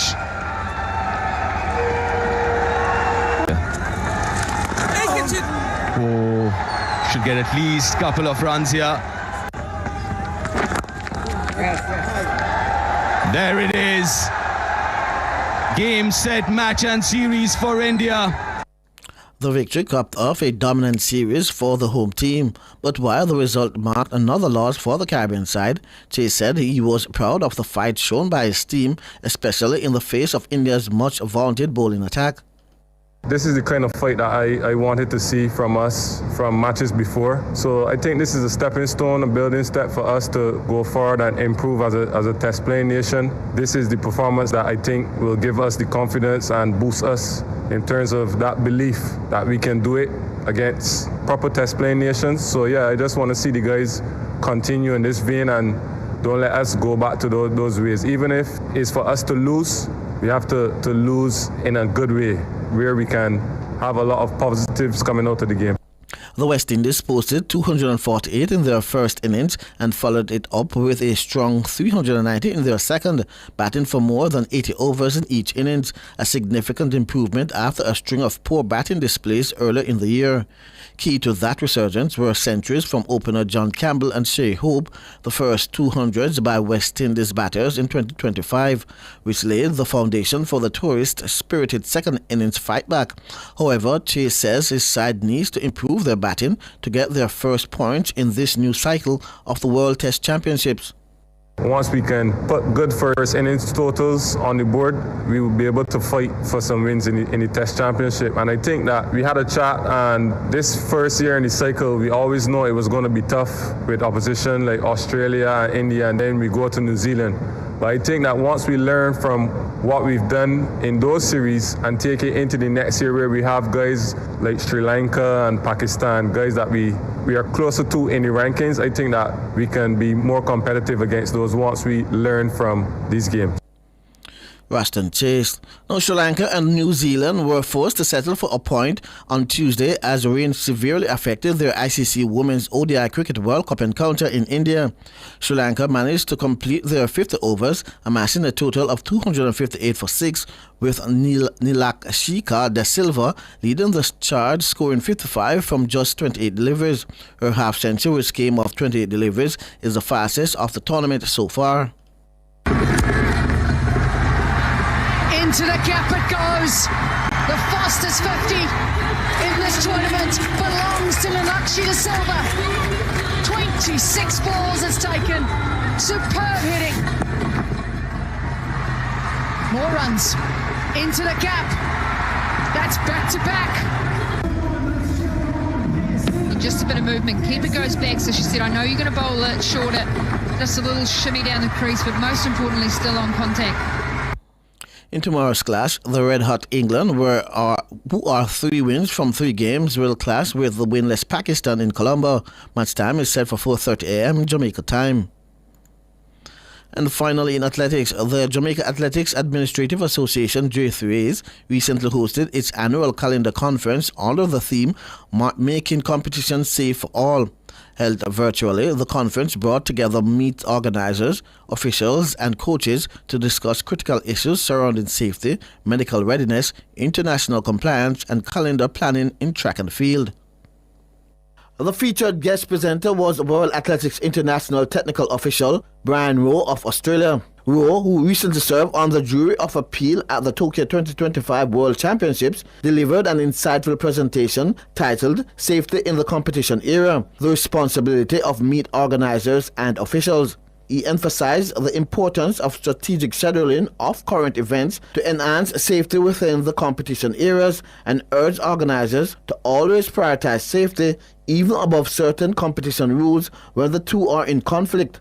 Also addressing the gathering was Dr. Safia Franklin of the Jamaica Association of Sports Medicine. Her presentation, Medical Support for Meet Patrons, highlighted the need for adequate medical staffing at all athletics events, recommending a 1:100 ratio of medical personnel to attendees. Dr. Franklin also stressed the importance of clearly marked first aid stations and well-defined emergency response protocols. The conference also served an educational purpose for meet organizers, with David Riley offering a comprehensive guide on how local meets can qualify for inclusion on the World Athletics Global Calendar. He detailed the application process, which includes a minimum 70-day lead time and associated fees. Since January 1, 2023, only events listed on this calendar are recognized by World Athletics and eligible to award world ranking points to athletes. Attendees were given a preview of the draft 2026 J3A's calendar. The calendar listed 106 competitions with 32 international events, including major fixtures like World Athletics Indoor Championships March 20 to 22, Carifta Games April 4 to 6, World Athletics Relays May 2 to 3, NACOC Under 18 and Under 23 Championships June 5 to 7, Commonwealth Games July 27 to August 1, World Under 20 Championships August 5 to 9, and World Athletics Ultimate Championships in Budapest, Hungary, September 11 to 13. Significant local competitions were also confirmed, including Gibson Relays February 28, J3A's Carifta Trials March 6 to 8, Issa Grace Kennedy Boys and Girls Championships March 24 to 28, Racers Grand Prix June 13, and J3A's National Junior and Senior Championships June 23 to 27. I'm Alric Swaby, and that's your sports.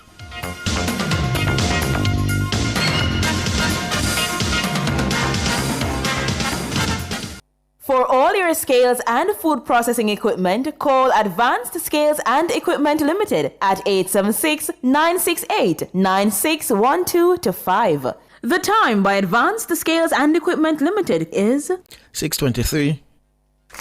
Doritos and KFC, cheesy, delicious, crunchy, new collaboration run the country. Doritos Zinger, hot and spicy. Doritos nacho cheese chips, cheddar cheese sauce. We not leave it. KFC with the extra crunch. The new Doritos Zinger, I want for lunch. The new KFC Doritos Zinger, the delicious combination of KFC's hot and spicy Zinger and the irresistible flavor of Doritos. Available for a limited time. KFC and Doritos, a crunch that's finger-licking good. MSME operators, the NWC MSME Amnesty is a lifeline. Grab it. Apply between September 1 and November 30, 2025. Visit nwcjamaica.com. Email us at customercare@nwc.com.jm. You can also visit any commercial office or dial 888-NWC. Get a 50% debt write-off on your small commercial account if you pay all other outstanding debts or sign a payment agreement to do so in 3 months. Apply today.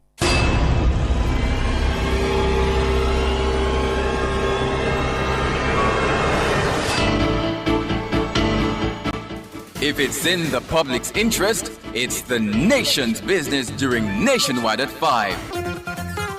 The nation's business.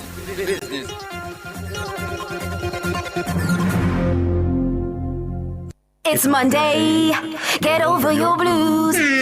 Or Tuesday, Wednesday, Thursday, Friday. The E-Zone is here for you. With the Stinger Honeybee and Karim Boyatings from 3 to 5 p.m. on Nationwide 90 FM. We've got your entertainment news. Then we want to hear your views. Why you say? Jump in the mix. Or the hot seat. Don't miss our brain busters. Or the crazy giveaways. Let's talk fashion. Send us your outfit of the day. Ooh, cutesy. Very demure.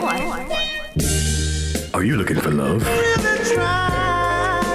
Come on one of our blind dates. Send your request to ezoneblindates@gmail.com. That's ezoneblindates@gmail.com. And stay tuned for your confessions. These are my confessions. Share them with us at ezoneconfessions@yahoo.com.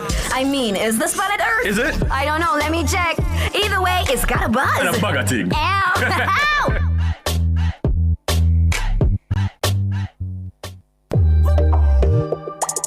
I'm Dennis Brooks. I'm Alan Campbell. I'm Floyd Green. And I'm Garth Williams. Catch us on the Jamaican Dads podcast right here on Nationwide 90 FM, Thursdays at 8 p.m. with a repeat on Sundays at 6 p.m. The Jamaican Dads podcast is all about providing men with a healthy, safe, and functional forum to tackle many of the taboo topics that concern our masculinity. Like everyone else out there, we're dads of varying amounts of experience who come from different backgrounds and often view the world differently. We're definitely not perfect, but we're all brethren and we're all committed to this piece of rock called Jamaica. Too often, there are no safe spaces for men to explore the issues which are important to us. Plus, most of the content out there about parenthood is produced by women, for women. So we think it is important that we be the change we want to see. Follow us on YouTube, Facebook, Instagram, and Twitter at Jamaican Dads with a Z. And definitely join us here on Nationwide 90 FM every Thursday at 8 p.m. with a repeat on Sundays at 6 p.m. for the Jamaican Dads podcast. It's a revolution in media. Public Opinion is brought to you by Cleasing Industrial Supplies Limited, Industrial Automation and Control Solutions.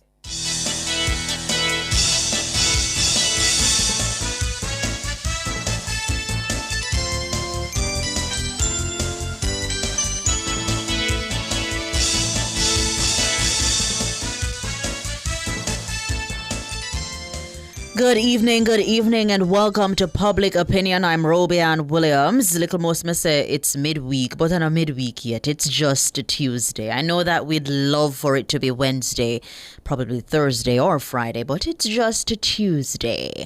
A special good evening to our friends on our YouTube platform. Thank you so much for tuning in. We want to hear from you, so please weigh in live in the comment section on today's Public Opinion. Let's get to it. So the Opposition People's National Party, PNP, they have challenged the continued chairing of several sessional committees of Parliament by government members. They've also challenged the inclusion of state ministers on these committees. Now, if your memory serves right, in 2007, then Prime Minister Bruce Golding had invited the opposition to name members to chair select committees of Parliament. Now, that convention held until 2020 before being abandoned by Prime Minister Dr. Andrew Holness. In a motion, which the members of the various committees were named, it was tabled in the House of Representatives earlier this month by Leader of Government Business Floyd Green. And based on that motion, The government members will continue to chair all other sessional committees of Parliament, with the exception of the Public Accounts Committee, PAC, and the Public Administration and Appropriations Committee, PAAC. Something which the Leader of Opposition Business, Philip Paulwell, had urged the government to reconsider. So in public opinion this evening, we're putting the question to you. Do you think opposition MPs should chair all parliamentary committees? What are your views on that? I'm going to go on over to our Facebook platform, where Don MC is saying no, they should only chair whatever the handbook says. George Elliott says none whatsoever. The last time they were asked to chair committees, they made a hash of them, made them into political footballs. Donna Smith asks if we're mad. We're mad? They would operate like they're running the country, but they could chair some though. Okay, so you're saying that they could chair some, but not all. Got you.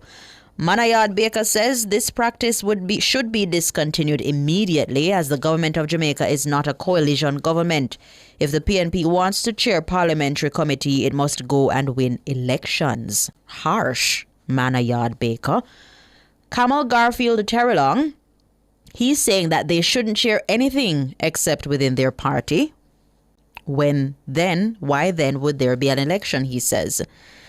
John Hall says no, it should be independent persons who have no political agenda. That's something to consider. Let me see. Valerie Higgins is asking what we mean by chair all parliamentary committees. They are the opposition. Can you imagine the tracing and over-talking and total disrespect that they would bring to the committee? Christopher Scott say they want and they will create problems. That's what they want, and they will create problems. He's saying just watch their gestures. Karen Gordon says nope. The only chair the opposition should have at them 28 seats, says Dean Stainless Johnson. Wow. Tina Fenton says definitely not. There is a good reason why they were removed, and only those which the law dictates be enforced should remain, which are Public Accounts Committee, PAC, and the PAAC. Do you think opposition MPs should chair all parliamentary committees? On our Instagram platform, wow. Emrys is saying yes. Hey, it's Lady Cutchinson saying no. D. Bardley also saying no. Blessed Kismatit. KMT coming there. Willie Ryan Wilson is saying absolutely. The opposition plays an indispensable role in maintaining democratic checks and balances, preventing abuse of power, and ensuring accountability from the executive, the cabinet headed by the Prime Minister. Yeah.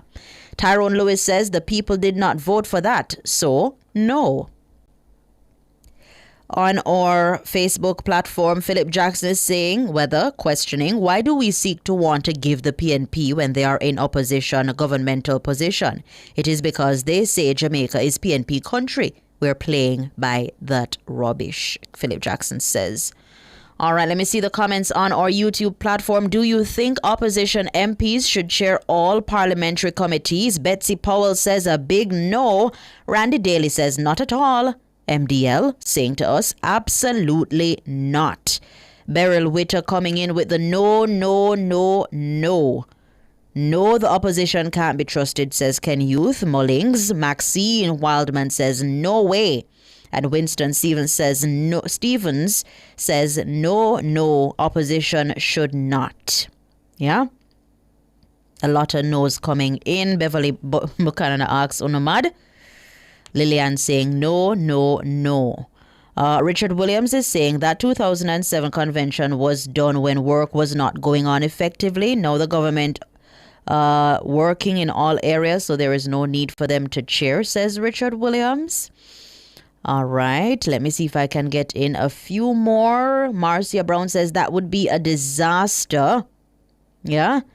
MDL, I'm seeing here, you have inspired me to talk and write more patois than me ever do in my whole life. MDL says he likes to hear me talk patois. Thank you so very much, MDL. Big up yourself. Let me see. Chair, put Max Romy. Not easy, Put them in skirts. It's not a game, says Max Romy. All right, I hear you on that one. No. Seeing a lot of no's in the YouTube chat. All right, thank you so very much for your participation in public opinion this evening. That's all the time we have. The business report is up next.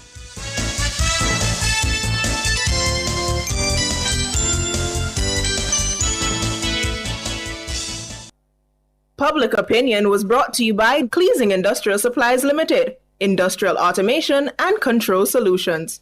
Drive the most exciting new vehicles in Jamaica. Schedule your 2024 Ford Ranger pickup or Ford Everest 7-seater SUV test drive now. Call or visit KIG today. The time by KIG is 6:34.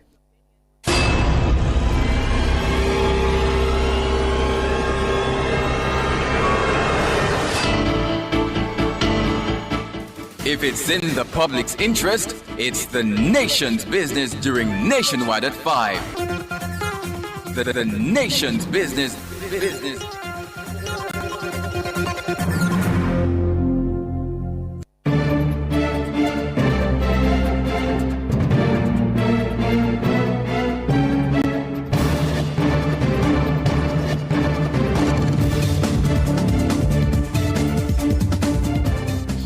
Hello, good evening, and welcome to Nationwide's Business Report. I'm Robian Williams. VM Financial Group, VMFG, has been assigned an investment-grade credit rating by Caribbean Information and Credit Rating Services Limited, CARICRIS. Now, the group says this is a milestone that affirms its strong financial position and positive outlook within Jamaica and the wider Caribbean region. This is the first credit rating assigned to VMFG. The ratings recognize the group's strong capital adequacy and liquidity, diversified income streams across multiple financial sectors, robust governance and risk management frameworks, and a history of profitable operations. Now, CARICRIS also noted the group's ongoing digital transformation initiatives and strategic regional expansion plans. Further afield, new U.S. tariffs on imported kitchen cabinets, vanities, lumber, timber, and certain upholstered furniture have come into effect. Under a proclamation signed by President Donald Trump last month, a 10% tariff on softwood lumber and timber imports will apply as of today. A 25% tariff will also apply to imported kitchen cabinets and vanities, rising to 50% on January 1, and a 25% tariff on upholstered wooden furniture will increase to 30% unless new trade agreements are reached. Now, Trump has cited the need to protect U.S. manufacturers and national security concerns for the move, but some in the industry worry the tariffs could raise housing costs and make customers postpone home renovations. In the currency markets at the close of trading today, it cost 161 Jamaican dollars and 84 cents to buy $1 US, 215 Jamaican dollars and 18 cents to buy $1 British pound, and 116 Jamaican dollars and 32 cents to buy the Canadian dollar. That's the business report. I'm Robian Williams. Good evening.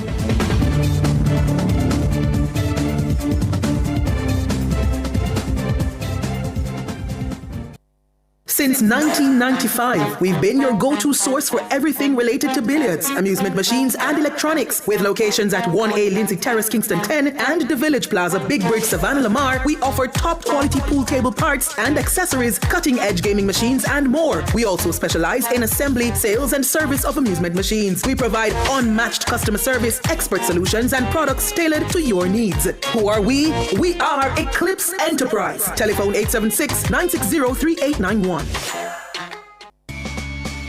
Enough power tool, big to small. Chakama figure dig the wall. Upper Total Tools. Feed waka figure trim the lawn. We have everything a job demand. Total Tools. We rent them, sell them, and fix them. Also give Total Tools a call. When you say home improvement, landscape construction, or Total Tools are your option. Home improvement, landscape construction, Total Tools are your option. Total Tools, located at 102 Main Street, Ocho Rios, 34 Slibe Road, Kingston. And lot C6 Jacksaw, St. Anne's Bay. Call us today. How so? certain are you that you're taking proper care of your pets? How often do you take them to the vet? Just as we need annual checkups with our doctors, most pets need regular checkups too. Owning and caring for a family pet doesn't have to be a difficult or burdensome experience. Nationwide 90 FM has an exciting feature called Pets World that will help you take better care of your pets. Join Nationwide 90 FM every Wednesday at 6:50 a.m. during the program This Morning as we take you into the do's and don'ts of caring for your pets. That's Pets World every Wednesday at 6:50 a.m. during the program This Morning on Nationwide 90 FM, a revolution in media. Do you have a consumer-related issue? Want to learn more about matters concerning you as a consumer? Well, keep it locked to Nationwide 90 FM for the Consumer Hour with me, Nora Gay Banton, weekdays from 9 to 10 a.m. For all your consumer-centric matters, stay tuned to the Consumer Hour on Nationwide 90 FM, a revolution in media.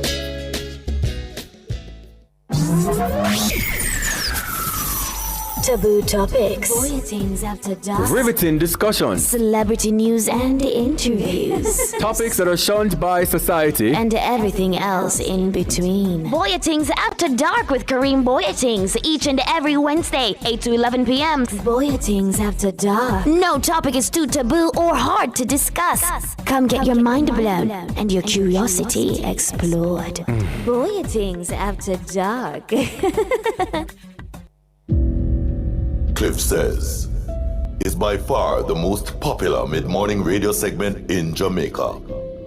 Cliff Hughes shares his views on the hot-button topics of the day, editorializing on various issues in the news, breaking news stories, and expounding on stories. Cliff Says sets the tone of the show for the rest of the day. Join the award-winning journalist Cliff Hughes weekdays during Cliff Hughes Online at 10 to 10:30 a.m. Join the revolution in media. Cliff Says is brought to you by Educom Credit Union, providing value through service, and Hyundai, modern premium affordable vehicles.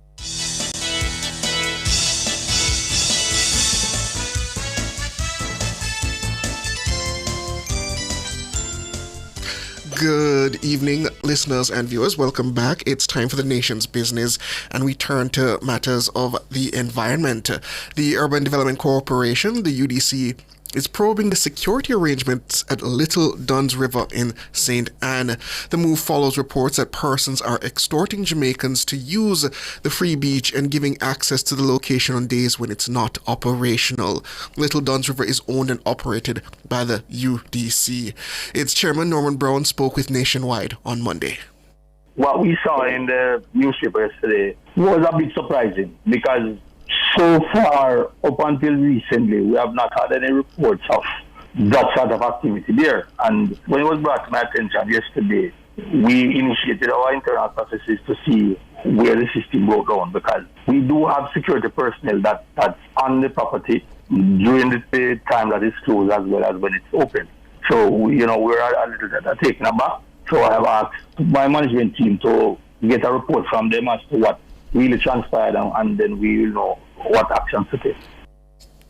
This is despite the UDC indicating that the beach is open only on weekends. The newspaper report says its news team was approached by a man at a side entrance who claimed to be a caretaker for the property. He stated that the main entrance was closed, but he could grant access through a side gate near the property. However, access to the free beach cost $300. A self-appointed caretaker reportedly said he was the one buying garbage bags and cleaning the restrooms. He also pointed to lights on the property that he said were purchased by him. The UDC says its caretaker is not on the property on the days when the location is closed. Mr. Brown says it seems the illegal activities are a recent occurrence that should have been reported. The UDC also says it will have a report on the matter by next week. And in the meantime, the Jamaica Beach Birthright Environmental Movement, JABEM, is calling on the government to repeal and replace the Beach Control Act of 1956, particularly Section 3.4, which says no person shall be deemed to have any rights in or over the foreshore of this island or the floor of the sea, save such as are derived from or acquired or preserved under or by virtue of the act. Its president, Dr. Devon Taylor, says Jamaicans must be legislatively guaranteed unfettered rights of access to beaches and the use of the sea. He says the legislation must allow for equal participation of Jamaicans of lower socioeconomic status in the coastal economy. And joining us to discuss these matters further is the Environment Minister, Matthew Samuda. Good evening, Minister Samuda. Evening, Siobhan. Evening to Ricardo, and evening to your listeners. It is good to hear from you. So, Minister, on the first matter of discussion, this issue of at Little Duns River, has there been any further developments in terms of this purported access to the beach on days when it's closed at a fee of $300? No, I'm aware that UDC is investigating with their security providers and I guess with staff that interact with the property on a regular basis and are assigned responsibilities in that space. So I know UDC is conducting its own internal investigation, but I'm also aware that the police are very aware of the matter and are investigating also, because it would be, it's fraudulent representation of someone's role and also fraudulent to charge for something that is free. So the police are investigating as well. So at this point in time, has the UDC given you any intentions in terms of additional security measures at the property to ensure that this kind of extortion doesn't keep happening? Well, I mean, we had a brief discussion on the matter. They've obviously had strong conversations with their security provider, and I know they're looking at the arrangements associated with same. It's it's unfortunate, but it just speaks to what I would classify as a criminal intent to have control of this particular space. Now, this space, prior to me being Member of Parliament, was the unfortunate location of a murder. Again, when persons with criminal intent were trying to capture the beach for their own commercial purposes. Now, that is when the beach was first closed, because there were management challenges as they were trying to get Duns River itself back up and running post-COVID, where they needed to focus on the operations there to get that back to a state of buoyancy. So it was then closed. I came into the constituency, I raised the matter with the Prime Minister, and he said we had the capacity to provide the sort of management and oversight on the weekends, so to ensure that there was the free access return to citizens of Northeast Centre and the wider environment, because it's not quite a recreational beach under regulation, but it's viewed as such by citizens, and it's a well-known little spot, and people travel from far and wide and should have access to the coastline via this space. So we did make the accommodation to allow for weekend access, because that's when you can afford the security and lifeguards and cleaning, etc. that must be done for any public space. What about the wider community? They've, according to reports, they feel that they've been left out in terms of the management structure and operations of the property. There's a grouping, as I said, so that is not the view of the wider community. I can safely tell you as a representative of the wider community, that's not the view. Very well. So what are the arrangements to allow those people in the community who do want to operate in terms of from the beach location to earn a living or otherwise? The persons who operate there have been doing so long before I would have even entered politics, and they're the ones that have been allowed to maintain operations. This is a very small space, Siobhan. I don't know that there is any more physical space for anyone to go and operate commercially in that zone. It's a sliver of land. A very narrow stairway carries you down to the water. There's maybe space for 3 or 4 shops, but in the way that UDC through SADCO, being the Centre Development Company subsidiary, manages commercial access to all of its properties, you go and you apply. And if it's within a space or there's opportunity there, you get to it. So whether it's a craft market, whether it's Ocho Rios Bay Beach, whether it's Duns River, you simply go and apply, and when the opportunity comes up, persons get through. And I suppose, Minister, this brings us right back to this wider concern raised by Jabem about unfettered access to beaches and how we go about doing that. Because obviously that has to be balanced with commercial interests of maintenance, cleaning, and other things. So when it comes to the Beach Control Act, where is the ministry and the wider government in terms of how that access is provided to the public? So to be clear, I'm not really going to comment much on Jabem's utterances. There are, I think, two matters before the courts. Yes. Where they've already made their positions well known, and they're entitled to their opinions, but I'm not going to comment much on that. But I will share with you where the government is. The reality is that there are nuances with our geography, there are nuances with our safety and security concerns, and there are nuances with how Jamaica's economy functions. The first is that the land law of Jamaica, the laws regarding land use must apply, meaning if an area in front of a beach has been owned and is owned by someone, you couldn't reasonably expect private access or public access through someone's private property. And that has been maintained, and that has been the case right across the spectrum of administrations. But there's something important to note, just as we have this discussion. There are 83 public recreational beaches in Jamaica currently. You have a few more dozen fishing beaches separately, and then you have hotel beaches. So those are the three classifications. But there are 83 current beaches. Beach access has to be looked at from the perspective that it does require management if you're going to have good quality beach access. So I think the best example and best practice of what the government is seeking to achieve would be the Harmony Beach Park in Montego Bay. Yes. Now this sort of beach access comes at a particular cost, which is being managed by the state. It comes at maintenance costs. The government also had to invest very heavily, not just on the facilities around the beach area, but in actual coastal revetment works and works on the groins, etc., because there is heavy beach erosion that is also taking place in Jamaica because of rising sea levels, because of poor management of the areas, etc.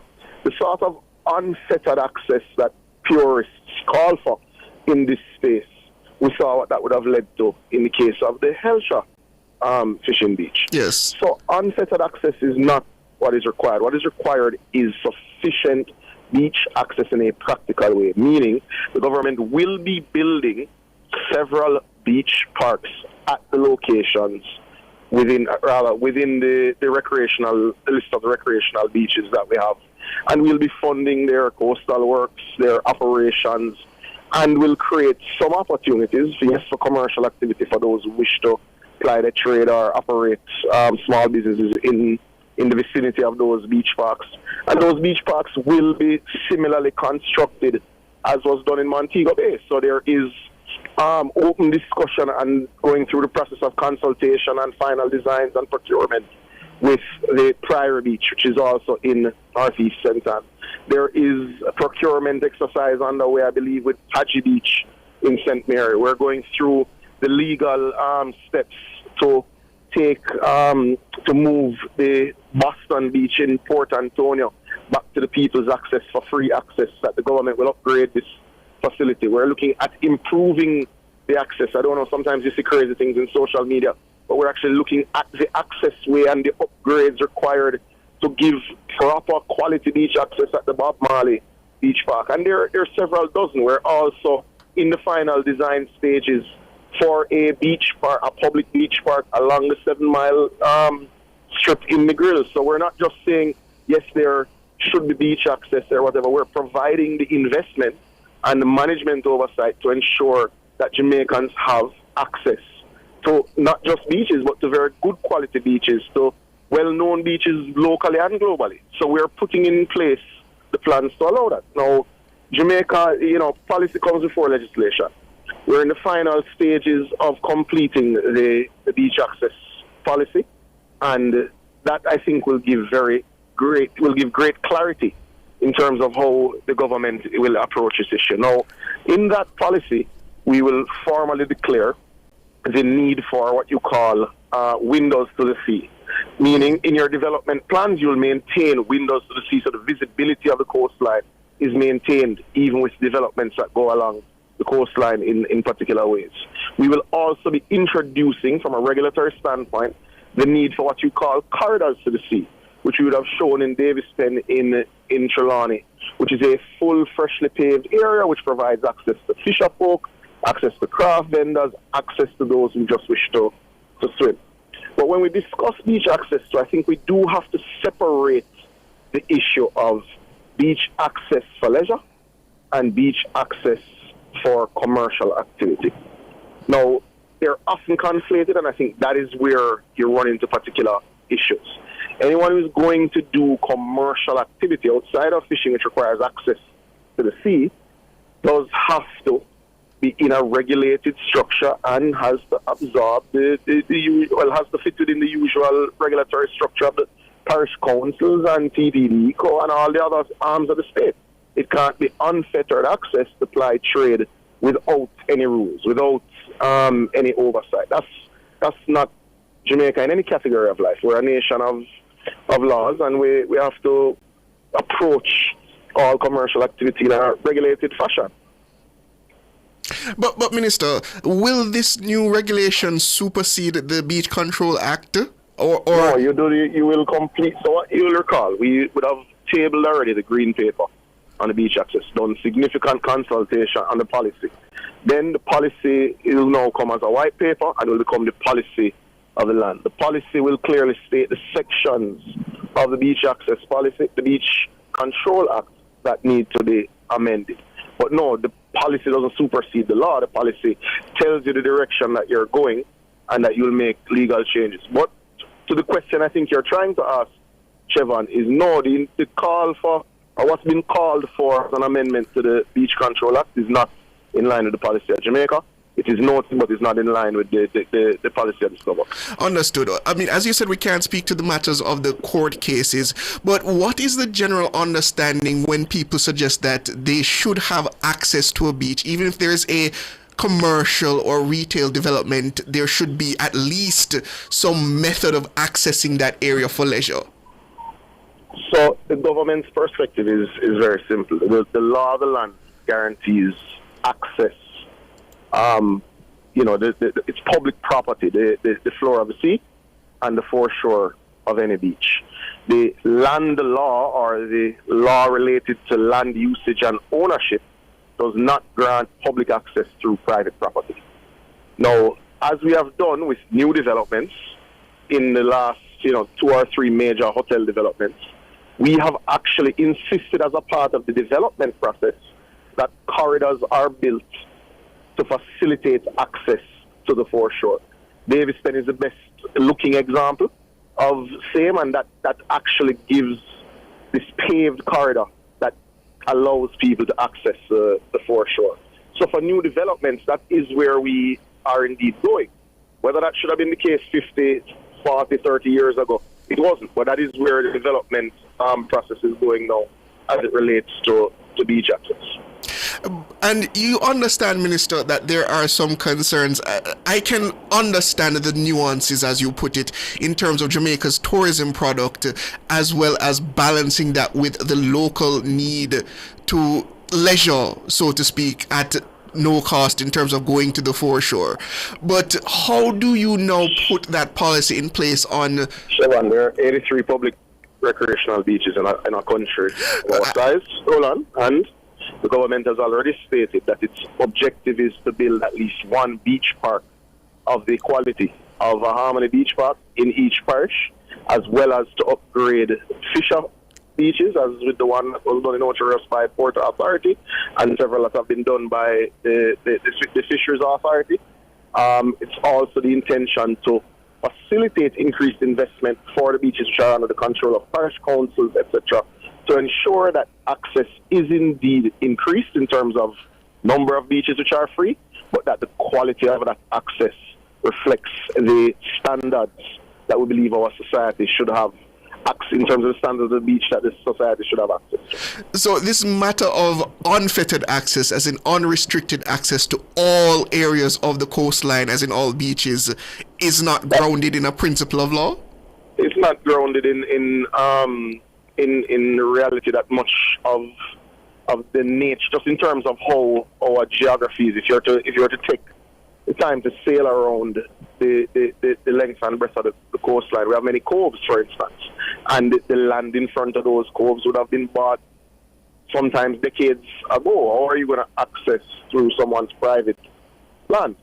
The other issue that is up for discussion is that in this day and age where you have major beach erosion and loss of coastline and thing, you also now have something that you wouldn't have had 20 and 10 years ago, which is man-made beaches. Meaning someone goes and there's an area of coastline that may have been particularly rocky and wasn't a beach, so there was no beach access or beach use, 10, 20, whenever years ago. And those people go and do the coastal engineering at several million US and build a beach. If someone builds an asset of that nature, how would you get access to something that didn't exist before, that you had no access to before? If you get what I'm saying, because there wasn't a beach there. And several of our new hotels have had to build and create man-made beaches. Interesting. I understand where you're going, Minister. Because I need to be very clear. The government is very committed to providing good quality beach access at a significantly increased volume, right?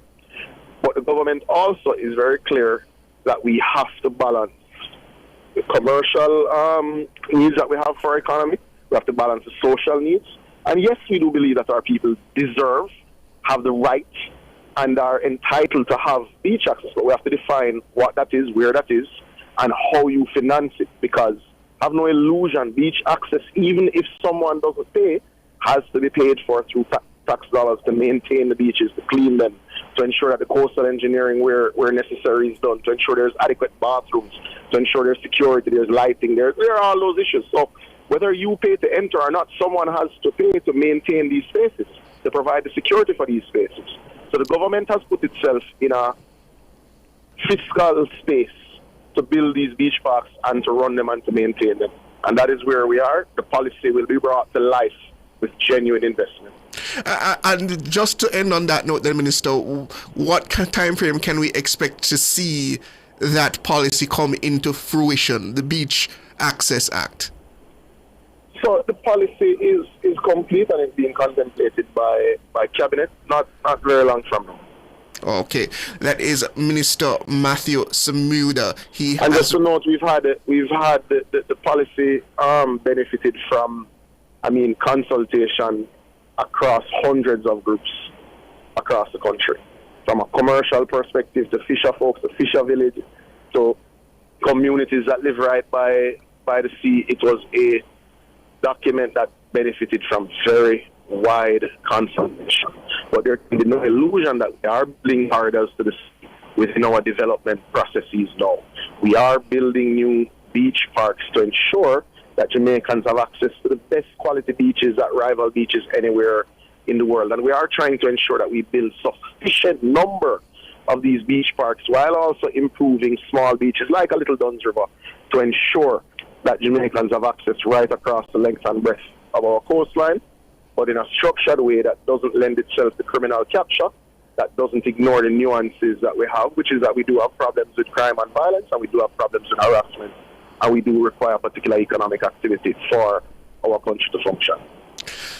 Minister Matthew Samuda with responsibility for the environment. Thank you for joining us, Minister. Thank you, Siobhan. Thanks for having me. Have a good evening.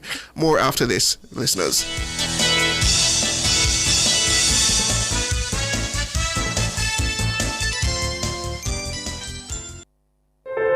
As we grow older, there are many challenges that we have to confront, but these years can represent the best in our lives. Coming of Age during Nationwide This Morning on Thursdays explores issues persons 50 and over confront. It also provides expert opinions on how we can improve the quality of our lives as we get older. That's Coming of Age, this and every Thursday during Nationwide This Morning at 6:51 a.m. I'm Dennis Brooks. I'm Marlon Campbell. I'm Floyd Green. And I'm Garth Williams. Catch us on the Jamaican Dads podcast right here on Nationwide 90 FM, Thursdays at 8 p.m. with a repeat on Sundays at 6 p.m. The Jamaican Dads podcast is all about providing men with a healthy, safe, and functional forum to tackle many of the taboo topics that concern our masculinity. Like everyone else out there, we're dads of varying amounts of experience who come from different backgrounds and often view the world differently. We're definitely not perfect, but we're all brethren and we're all committed to this piece of rock called Jamaica. Too often, there are no safe spaces for men to explore the issues which are important to us. Plus, most of the content out there about parenthood is produced by women, for women. So we think it is important that we be the change we want to see. Follow us on YouTube, Facebook, Instagram, and Twitter at Jamaican Dads with a Z. And definitely join us here on Nationwide 90 FM every Thursday at 8 p.m. with a repeat on Sundays at 6 p.m. for the Jamaican Dads podcast. It's a revolution in media.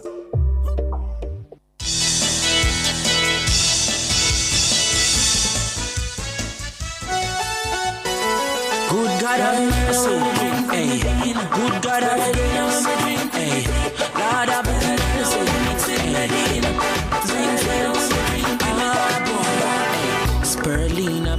It's 4 minutes after 7, and that means it's time for this week's episode of Nature's Remedies.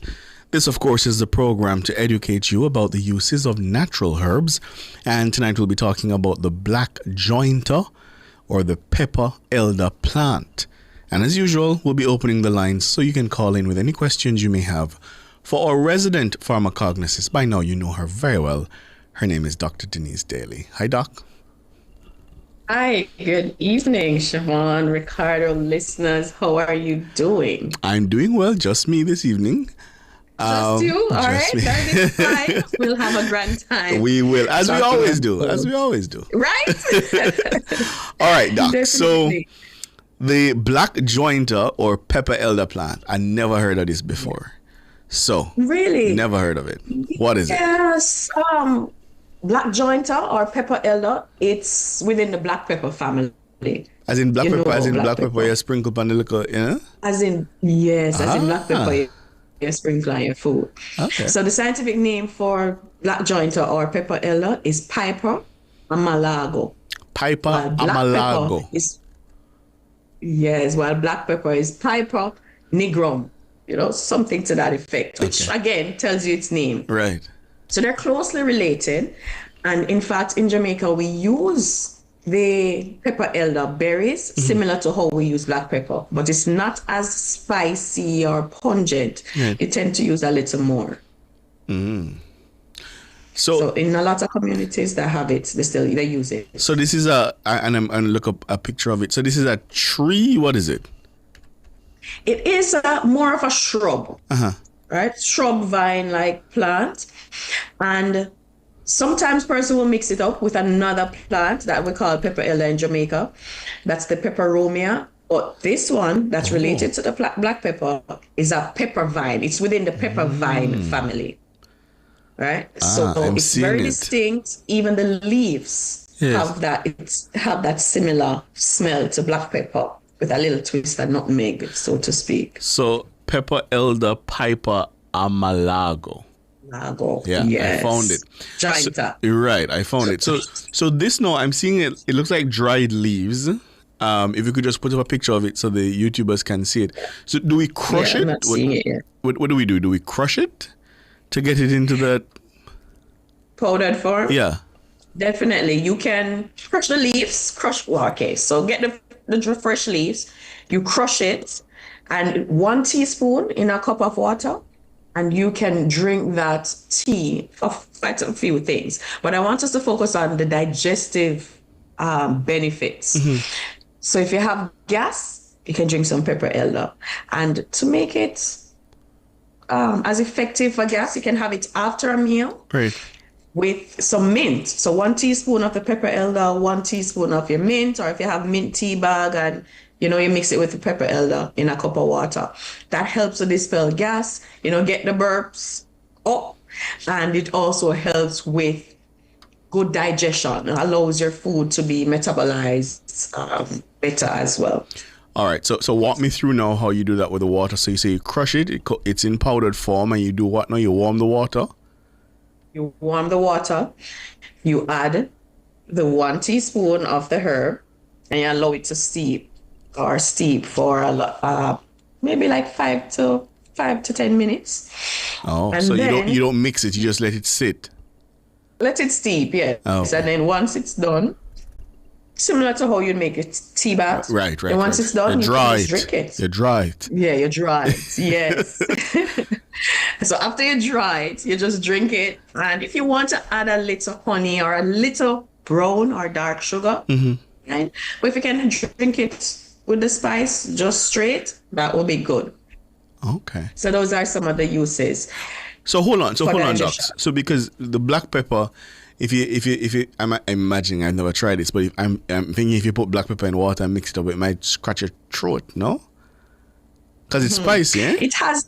It's spicy. It does have the spice. But pepper elder, we're talking about the leaves now. So the leaves are going to crush. Oh. Yeah. But the berries are also good and used for food and spices. And you can crush it like black pepper, add to your food. So if you run out of black pepper, you have a pepper elder tree or a piper tree. They would get the berries and add to food and soups and stews as well. That's important. So this is specifically the leaf. The leaves, yes. Gotcha. So the leaves, you just pick it, dry it, and you can just draw some tea. All right. So you were telling me so digestive, it helps with digestive issues. Yes, it helps with digestive issues. It also helps with coughs and colds. Making a similar tea, it can really help with cough and cold. In terms of, it has that analgesic effect. So it helps with pain, it helps with inflammation. And mixing the jointer, the same herb, you can mix it with turmeric. If you have internal inflammation or, the cold stuck on your chest, we call it a heavy cold or that yellow cold. You mix it with the jointer and the turmeric. So that helps. And adding lemon to it is a great addition if it's cough and cold. All right? So that's another recipe with jointer. So we said for gas and colic, can mix it with mint. You can have it by itself. You strain it, you dry it in hot water, and you drink that. For gas, you drink it after meals. It tends to help. And you try to do it 1 to 2 times per day based on the size of the meal, etc. Yeah. So that will help. So 1 to 2 times per day is how we would safely incorporate it into the diet then? Yes, you can. If you have continuous gas and colic experiences. If it's for the cold and cough and congestion, you can use turmeric with the pepper elder leaves and squeeze some lemon in it. You can also have the pepper elder with ginger. And again, you can squeeze some lemon, because lemon is a really good addition when we're talking about building up immune system, getting rid of viruses, which tend to cause the cough and cold and congestion. And it increases the antioxidant power or properties of the teas when you add lemon or lime to it. Yeah. So it's a good practice. If you can, manage to add lemon or lime, it increases that immune building power. Yeah. 630-9371-461-8825. Those are the numbers. We're discussing the pepper elder plant. It's also called black jointer. Yeah, if you have any questions for Doc, you can call. So Doc, obviously risks, side effects. I was thinking it might be spicy for the throat. Is there any other thing that we should be aware of when we try to incorporate this in our diet? Yes, as always, if you're on medication that is for kidney disease or liver disease, you want to avoid drinking too much of the pepper elder plant because it's also a diuretic. It promotes getting rid of a lot of liquid from the body, water retention, etc. It can interfere with blood pressure medication. So as per usual, separate medication from your herbal teas, 2 to 3 hours, 2 to 4 hours apart. So that's important to know. If you're pregnant and breastfeeding, there is no research so far validating use using it while pregnant or breastfeeding. So you avoid this. You know, there are other teas you can drink for some of the ailments that pepper elder can help with. So I'd say go with the safer options at this time. All right. So Barbara Ellington. Go ahead. Sorry. Go ahead, Doc. Go ahead. Oh, no. Barbara Ellington was asking, is it the same as elderberry? No, it's not the same as elderberry. Elderberry is a different plant. That's also good for immune system. So would have the berries in a lot of cough syrups and so on. And the leaves, sometimes the entire leaves as well. But the berries, elderberry is a different plant. All right. Papa says... I can't remember the scientific name. I can't remember at this time. Yeah. Papa says my father used to put it in soup when we went to bush and we called it pepperella. Yes. That's another name. Pepperella. Pepper elder. You hear the names coming together. Yes. All right. Here's an interesting one. Observation from Aishan Khan. If a man knocked his third leg on black joints, it would grow, as long as one of the joints is. Doctor, it's a tree and it looks like cassava with the joints? There's the black joints and there's the green joints. Is this the same thing we're talking about? Black jointer is the name of this plant. So black jointer. Oh. Well, again, that's one of the things that people usually do. Does it work? So you just go into the bush and just knock your member on the bush? Yeah, and it helps to make it grow. That's one of the things. Jamaicans. We have a lot of things we say that help to make it grow. But I have no scientific evidence. Yeah, we're not recommend that you go into the bush and knock anything on anything. But traditionally, I don't know if it works. Interesting. And okay, and you're expected to see growth as much as the joint that you knock it on. Oh, interesting. Book said, Book is pulling the plug. Book said I need to go to a break because he doesn't know about that. We're going to take a break and come back with more. Dr. Denise Daly is here with us and we're discussing the black jointer, the pepper elder plant. This is Nature's Remedies. Soon come. Spirulina build up my confidence. Rastafari run the continent. This King Selassie I pay. The NHT has boosted construction loan limits to 11 million for one applicant and up to 23 million for 3 co-applicants. We are building Jamaica. The time by the Office of the Prime Minister is... It's 15 minutes after 7. Cleasing Industrial Supplies Limited are authorized distributors of international brands ABB, Omron, STC, Festo, and Thomas & Bet. They supply programmable logic controllers, photoelectric and proximity sensors, contactors and soft starters, power supplies, variable frequency drives, and much more. Visit them at 24 Dunrobin Avenue, Kingston, or shop 32 Overton Plaza, 46 Union Street, Montego Bay, or visit their website cleasling.net. Cleasing Industrial Supplies for all your industrial automation and control solutions. Every school is free of unhealthy, ultra-processed products. You know, those high in salt, fats, and sugar. If only that weren't a dream.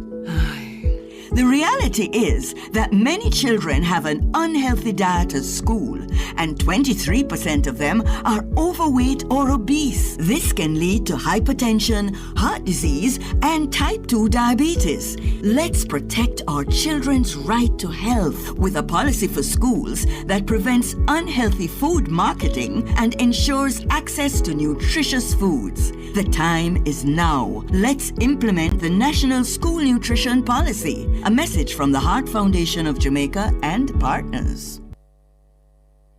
Order your skincare products today and experience the difference for yourself. Contact nasorejamaica@gmail.com and make your skin the best it can be with Nature's Remedies. Your skin deserves the best. Nazare, your skincare covered naturally. You can also contact wellness consultant Dr. Denise Daly by sending an email to drdenisedaily@gmail.com. Good God of mercy, good God of grace. Good God of mercy, good God of grace. It's Nature's Remedies, and this week we're discussing black jointer or pepper elder plant, of course, we have with us our resident pharmacognosist, Dr. Denise Daly. Let me just read another quick YouTube comment for you, Doc. Edgar Gordon says the original jerk pork was covered with pepper elder leaf during the cooking process. Is that so? Yes. Pepper elder with pimento wood. Yes. Yeah. Contribute to the spice and the uniqueness of our jerk. Ah, okay. All right. I love it. All right. What else should we know about this pepper elder wood? All right. So what are some of the medicinal compounds in it? So we hear a lot of the names, such as alkaloids. Yes, it has amide alkaloids. So these have been isolated from the root. It has a little cinnamon taste or smell due to the trans cinnamoyl that's in it, which is a type of piperidine. Now we hear about piperidine when we talk about black pepper and how it helps to pull out the medicinal compounds in turmeric, the curcumin. So remember, we always say when you're drinking turmeric, sprinkle a little black pepper in there. Remember that? Yes. So pepper elder also has different forms of piperidine or piperidide. Now these compounds, before we usually say man must not take black pepper. And I remember there was an era where a lot of men totally eliminated black pepper from their diet. Wait, why? Because they were saying black pepper causes stoppage of water. You never hear that before, the term? No, Doc. Never heard that.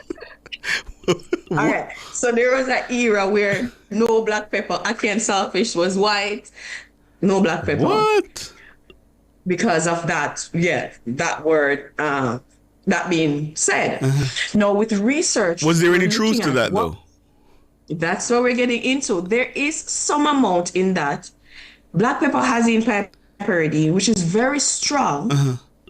When you isolate the piperidine, and if you add too much to your food, it can cause irritation. Irritation not only to your throat, but also to the kidneys, to the bladder, especially. Right? And that's where the issue of stoppage of water usually comes in. The bladder being infected and irritated by the piperidine in large amount. So if it was a lot of black pepper in the food and you get that irritation, that's where it was coming from.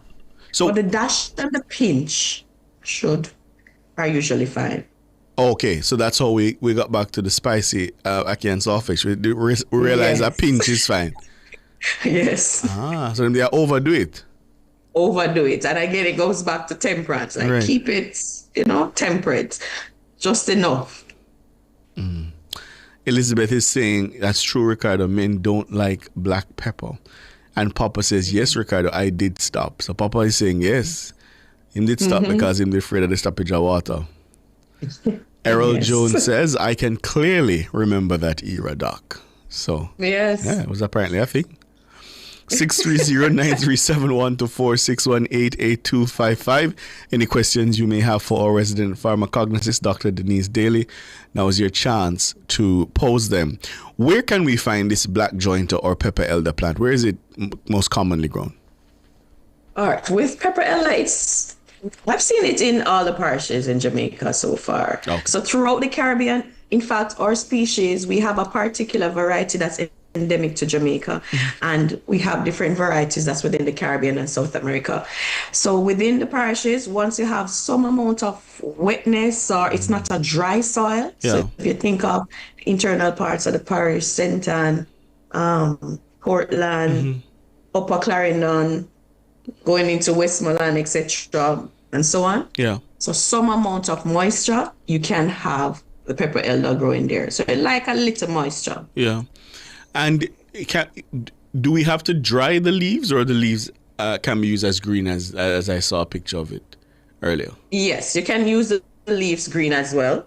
You just pick 3 or so leaves to make the cup of water. The cup of tea in a cup of water. And then, you draw the tea. It tends to be about 3 leaves based on the size of the plant. That would give you some amount of flavor and some amount of effectiveness when you're having it for the colic or congestion or so on. Got you. Elizabeth on YouTube says, Ricardo asked the doctor what is good for knee pain. Knee pain. Black jointer is good for knee pain. So while we're on the topic, all the work that has been done on the plant so far. So it's good for pain. However, with black jointer, what you do apart from drinking it as a tea is to make a bath. And I would say add other plants to that bath. So the black jointer, the leaves, the roots are very good as well. Ginger, creating that bath, that tea bath. Ginger, wintergreen, and what you would do is create a bath that you'd sap the knee or the area that the pain is at. Additionally, for that joint pain, cayenne. Soak cayenne, whether it's a powder or the actual plant, actual pepper, in some oil, and you can just massage the area with the oil. Cayenne and ginger, they're very good at dilating the blood vessels, helping with pain, reducing inflammation, whether applied externally or if you have it as a tea. So those are some options you can look at as quick methods. For the bath, Doc, how do we ensure that the properties are drawn, I guess, into the water? Is that we're using warm water? How do we ensure that we're getting the properties? Boil it so you see the color change in the water. So boil it first and then root, all the leaves, yes. So you boil a pot of water with all these leaves in it. You put it in the basin or the bath, whatever you're gonna use, to create that. I'm trying to remember the name. It's basically hydrotherapy with a herbal bath, and you'd put it on the area, on the knee or wherever that pain is, and continuously applying it until the water is warm or cold. It's no longer effective. And then you apply that external rub. Castor oil is a good addition. So castor oil, maybe olive oil, coconut oil with the cayenne and ginger, and massage it after you do that rub. Yeah. Rayon Wright on YouTube says pepper elder is very good. Is a very good drink. It's very good. I drink a lot growing up in St. Thomas. It's very plentiful in the Blue Mountain area. Yes, nice and moist. Yeah.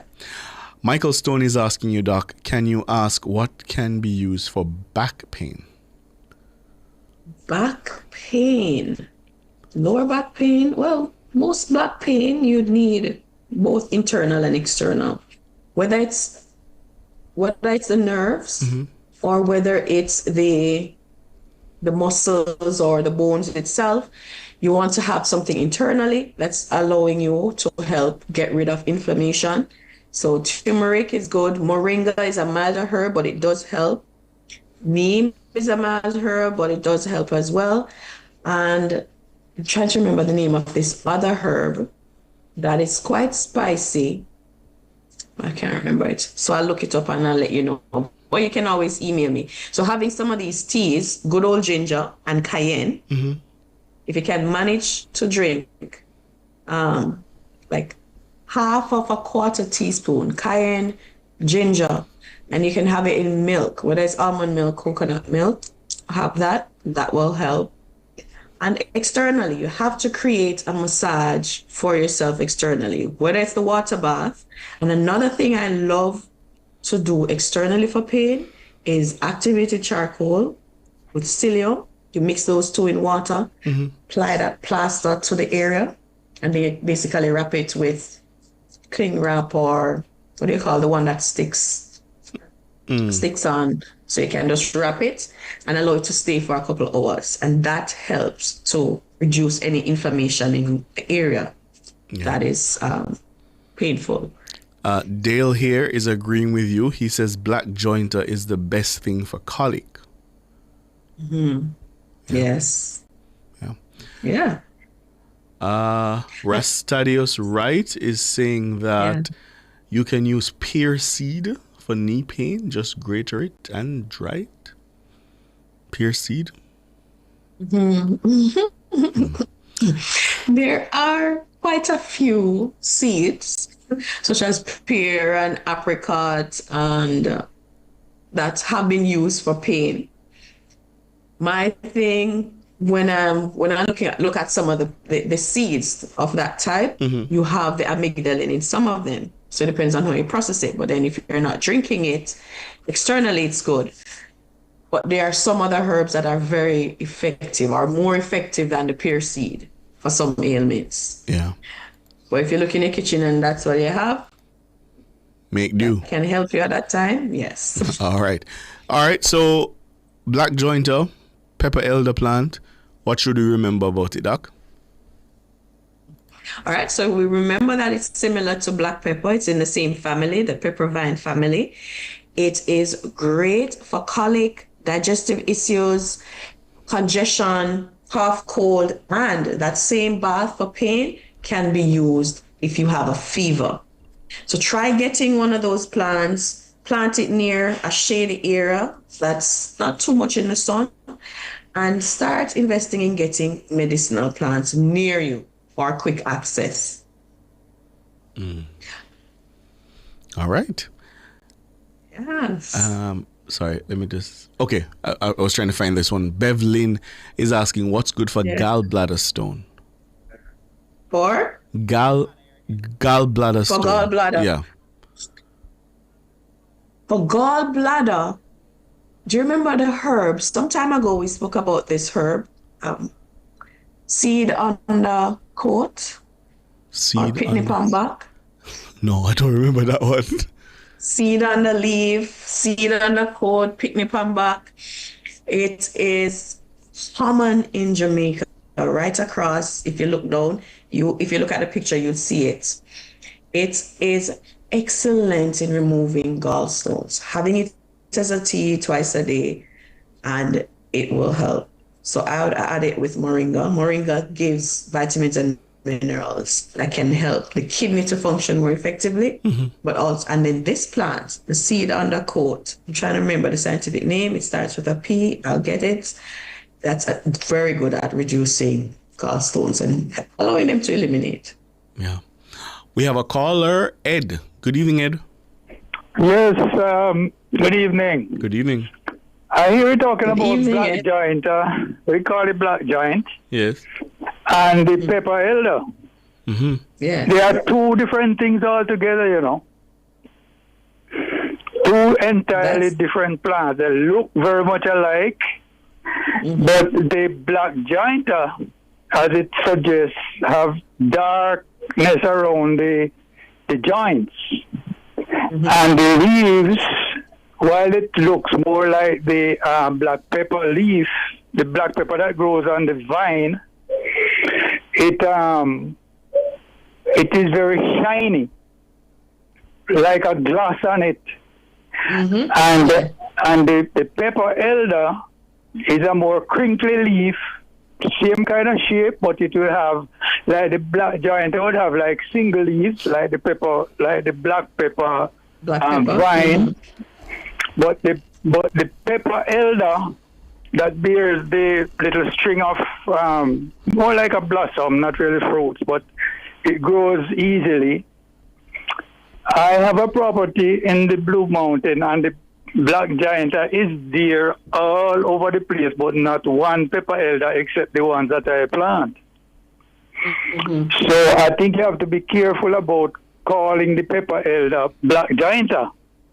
Two different plants. That is it. Because the Piper Amalago is also called black jointer, jointwood, pepper elder, jointer. And that's why initially when we started, we said the scientific name, Piper Amalago, the one that is similar to the black pepper, because there's another plant that we call jointer and pepper elder, the Peperomia pellucida, which is similar, which is a different plant. It has some spice in it as well, but it's a different plant. And it goes back to different communities, what they have and how they use it. And that's why it's good for us to identify the scientific name. And just like how you describe the leaves and how it looks and so on. That's important. Well, the thing I would like to get at is with this, the pepper elder that you're speaking about, is it a vine or a rigid tree that is very easy to break? You can just break it, snap it, and it has joints that are just like the black joint, and it's very easy to break. And it grows. I have a tree. I have what I call a pepper elder tree at the back of my house, and it goes up to the roof. It goes up past the roof. Yeah, that's the tree version. Right. That we also call pepper elder. But the Piper Amalago, similar to black pepper, it's in the pepper vine family. So it's smaller, shrub-like, and it has those little vine-like parts. Okay. So I don't know that one. I know the vine, the black pepper vine. It looks like a yam vine. Yeah. And it has maca on it like a yellow yam vine. Mm-hmm. Yes. And then the peppers grow off it in spires like bunches. Yes, that's the Piper plant. All right, Ed. Thanks for the call. Okay. Yeah, man. Alric, good evening. Evening, Doc. Evening, Ricardo. Good evening, Alric. Ricardo, where you grow? You know, grow St. Thomas? No. That's why you don't know pepper elder. Me always have the impression St. Thomas, Port and St. Mary. No. Here somebody just tell you a while ago, say the pepper elder they are over St. Thomas. No, I was born in St. Mary, I tell you all the while with my grandmother, and the pepper elder was one of our go-to medicinal plants, as I tell you. Ah, okay. Yes. That can tell you, grandmothers, we have fever, we have cold, and that we are get asked that. Yes. And it's the fever bad, Ricardo. You know fever grass, Ricardo? Yes, I do. I love that tea, actually. Well, she boiled the fever grass with the pepper elder, then come and say tree grow tall and in the cool shade, because you know, send near a banana and then something that say the well.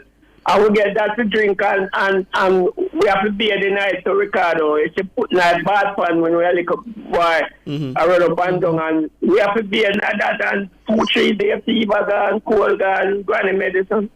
Ah, got you. Ask Dr. Pano so it go. Yeah, yes, pepper elder with the lemongrass, definitely. You can have it as a tea for the fever, and you can also bathe with it. Yes, the granny used to give us that. Me and my brother, them when we have a cold, kind of only if I rain, they are sent here, so you catch the flu, because we are boy, I run up and down, I rain, I play football and then something there. So as soon as I sniff for 2 times, she said, you go broke and the fever, we have fever grass growing all over the place. And leaf alive with the cold one, and she squeezed the leaf alive, not that, and give it a drink. You know, it tastes so good, you know, Ricardo, but we have to drink it. So that you eat it and then nail all the while with them bush medicine, and maybe that's why we get so old and we not sick, because them they granny used to give, and baby and that one, you know, cold and say something. I hear you, Alric. Yeah. Thanks for the call, my brother. Thank you so much. All right. Well, a lot of people seem to know what it is, Doc. Yes, and that's what, and another important note. Yeah. We have so many different communities, and it's always good to look at the scientific name of the plant. So the common name, we call different plants the same thing, sometimes because it has similar properties, and we use it similarly because of those same properties. So again, always know the herb that you're going to take. Watch out for any contraindications. So always separate from medication, breastfeeding, and pregnant. If the herb is not validated, then try to avoid and get safer teas to have for colic or cough and cold and so forth. So that's important to remember. All right. How can we find you, reach out to you if you want further information, Doc? Yes, you can reach out at drdenisedaily@gmail.com. That's DRDENISEDALEY@gmail.com. Just send me an email, and yes, we can have a conversation, wellness consultation, and different programs centered around herbal plants and herbal medicine. All right. Dr. Denise Daly, our resident pharmacognist, talking to us there about black jointer or the pepper elder plant. That's been Nature's Remedies for this week. Thank you as always, Doc.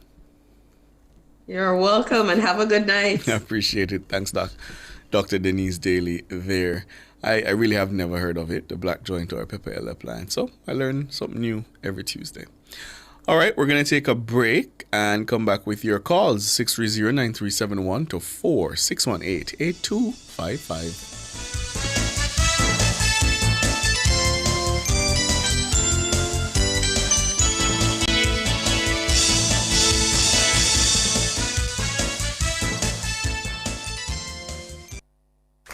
Doritos and KFC, cheesy, delicious, crunchy, new collaboration, run the country. Doritos Zinger, hot and spicy. Doritos nacho cheese chips, cheddar cheese sauce. We not leave it. KFC with the extra crunch. The new Doritos Zinger, I want for lunch. The new KFC Doritos Zinger, the delicious combination of KFC's hot and spicy zinger and the irresistible flavor of Doritos. Available for a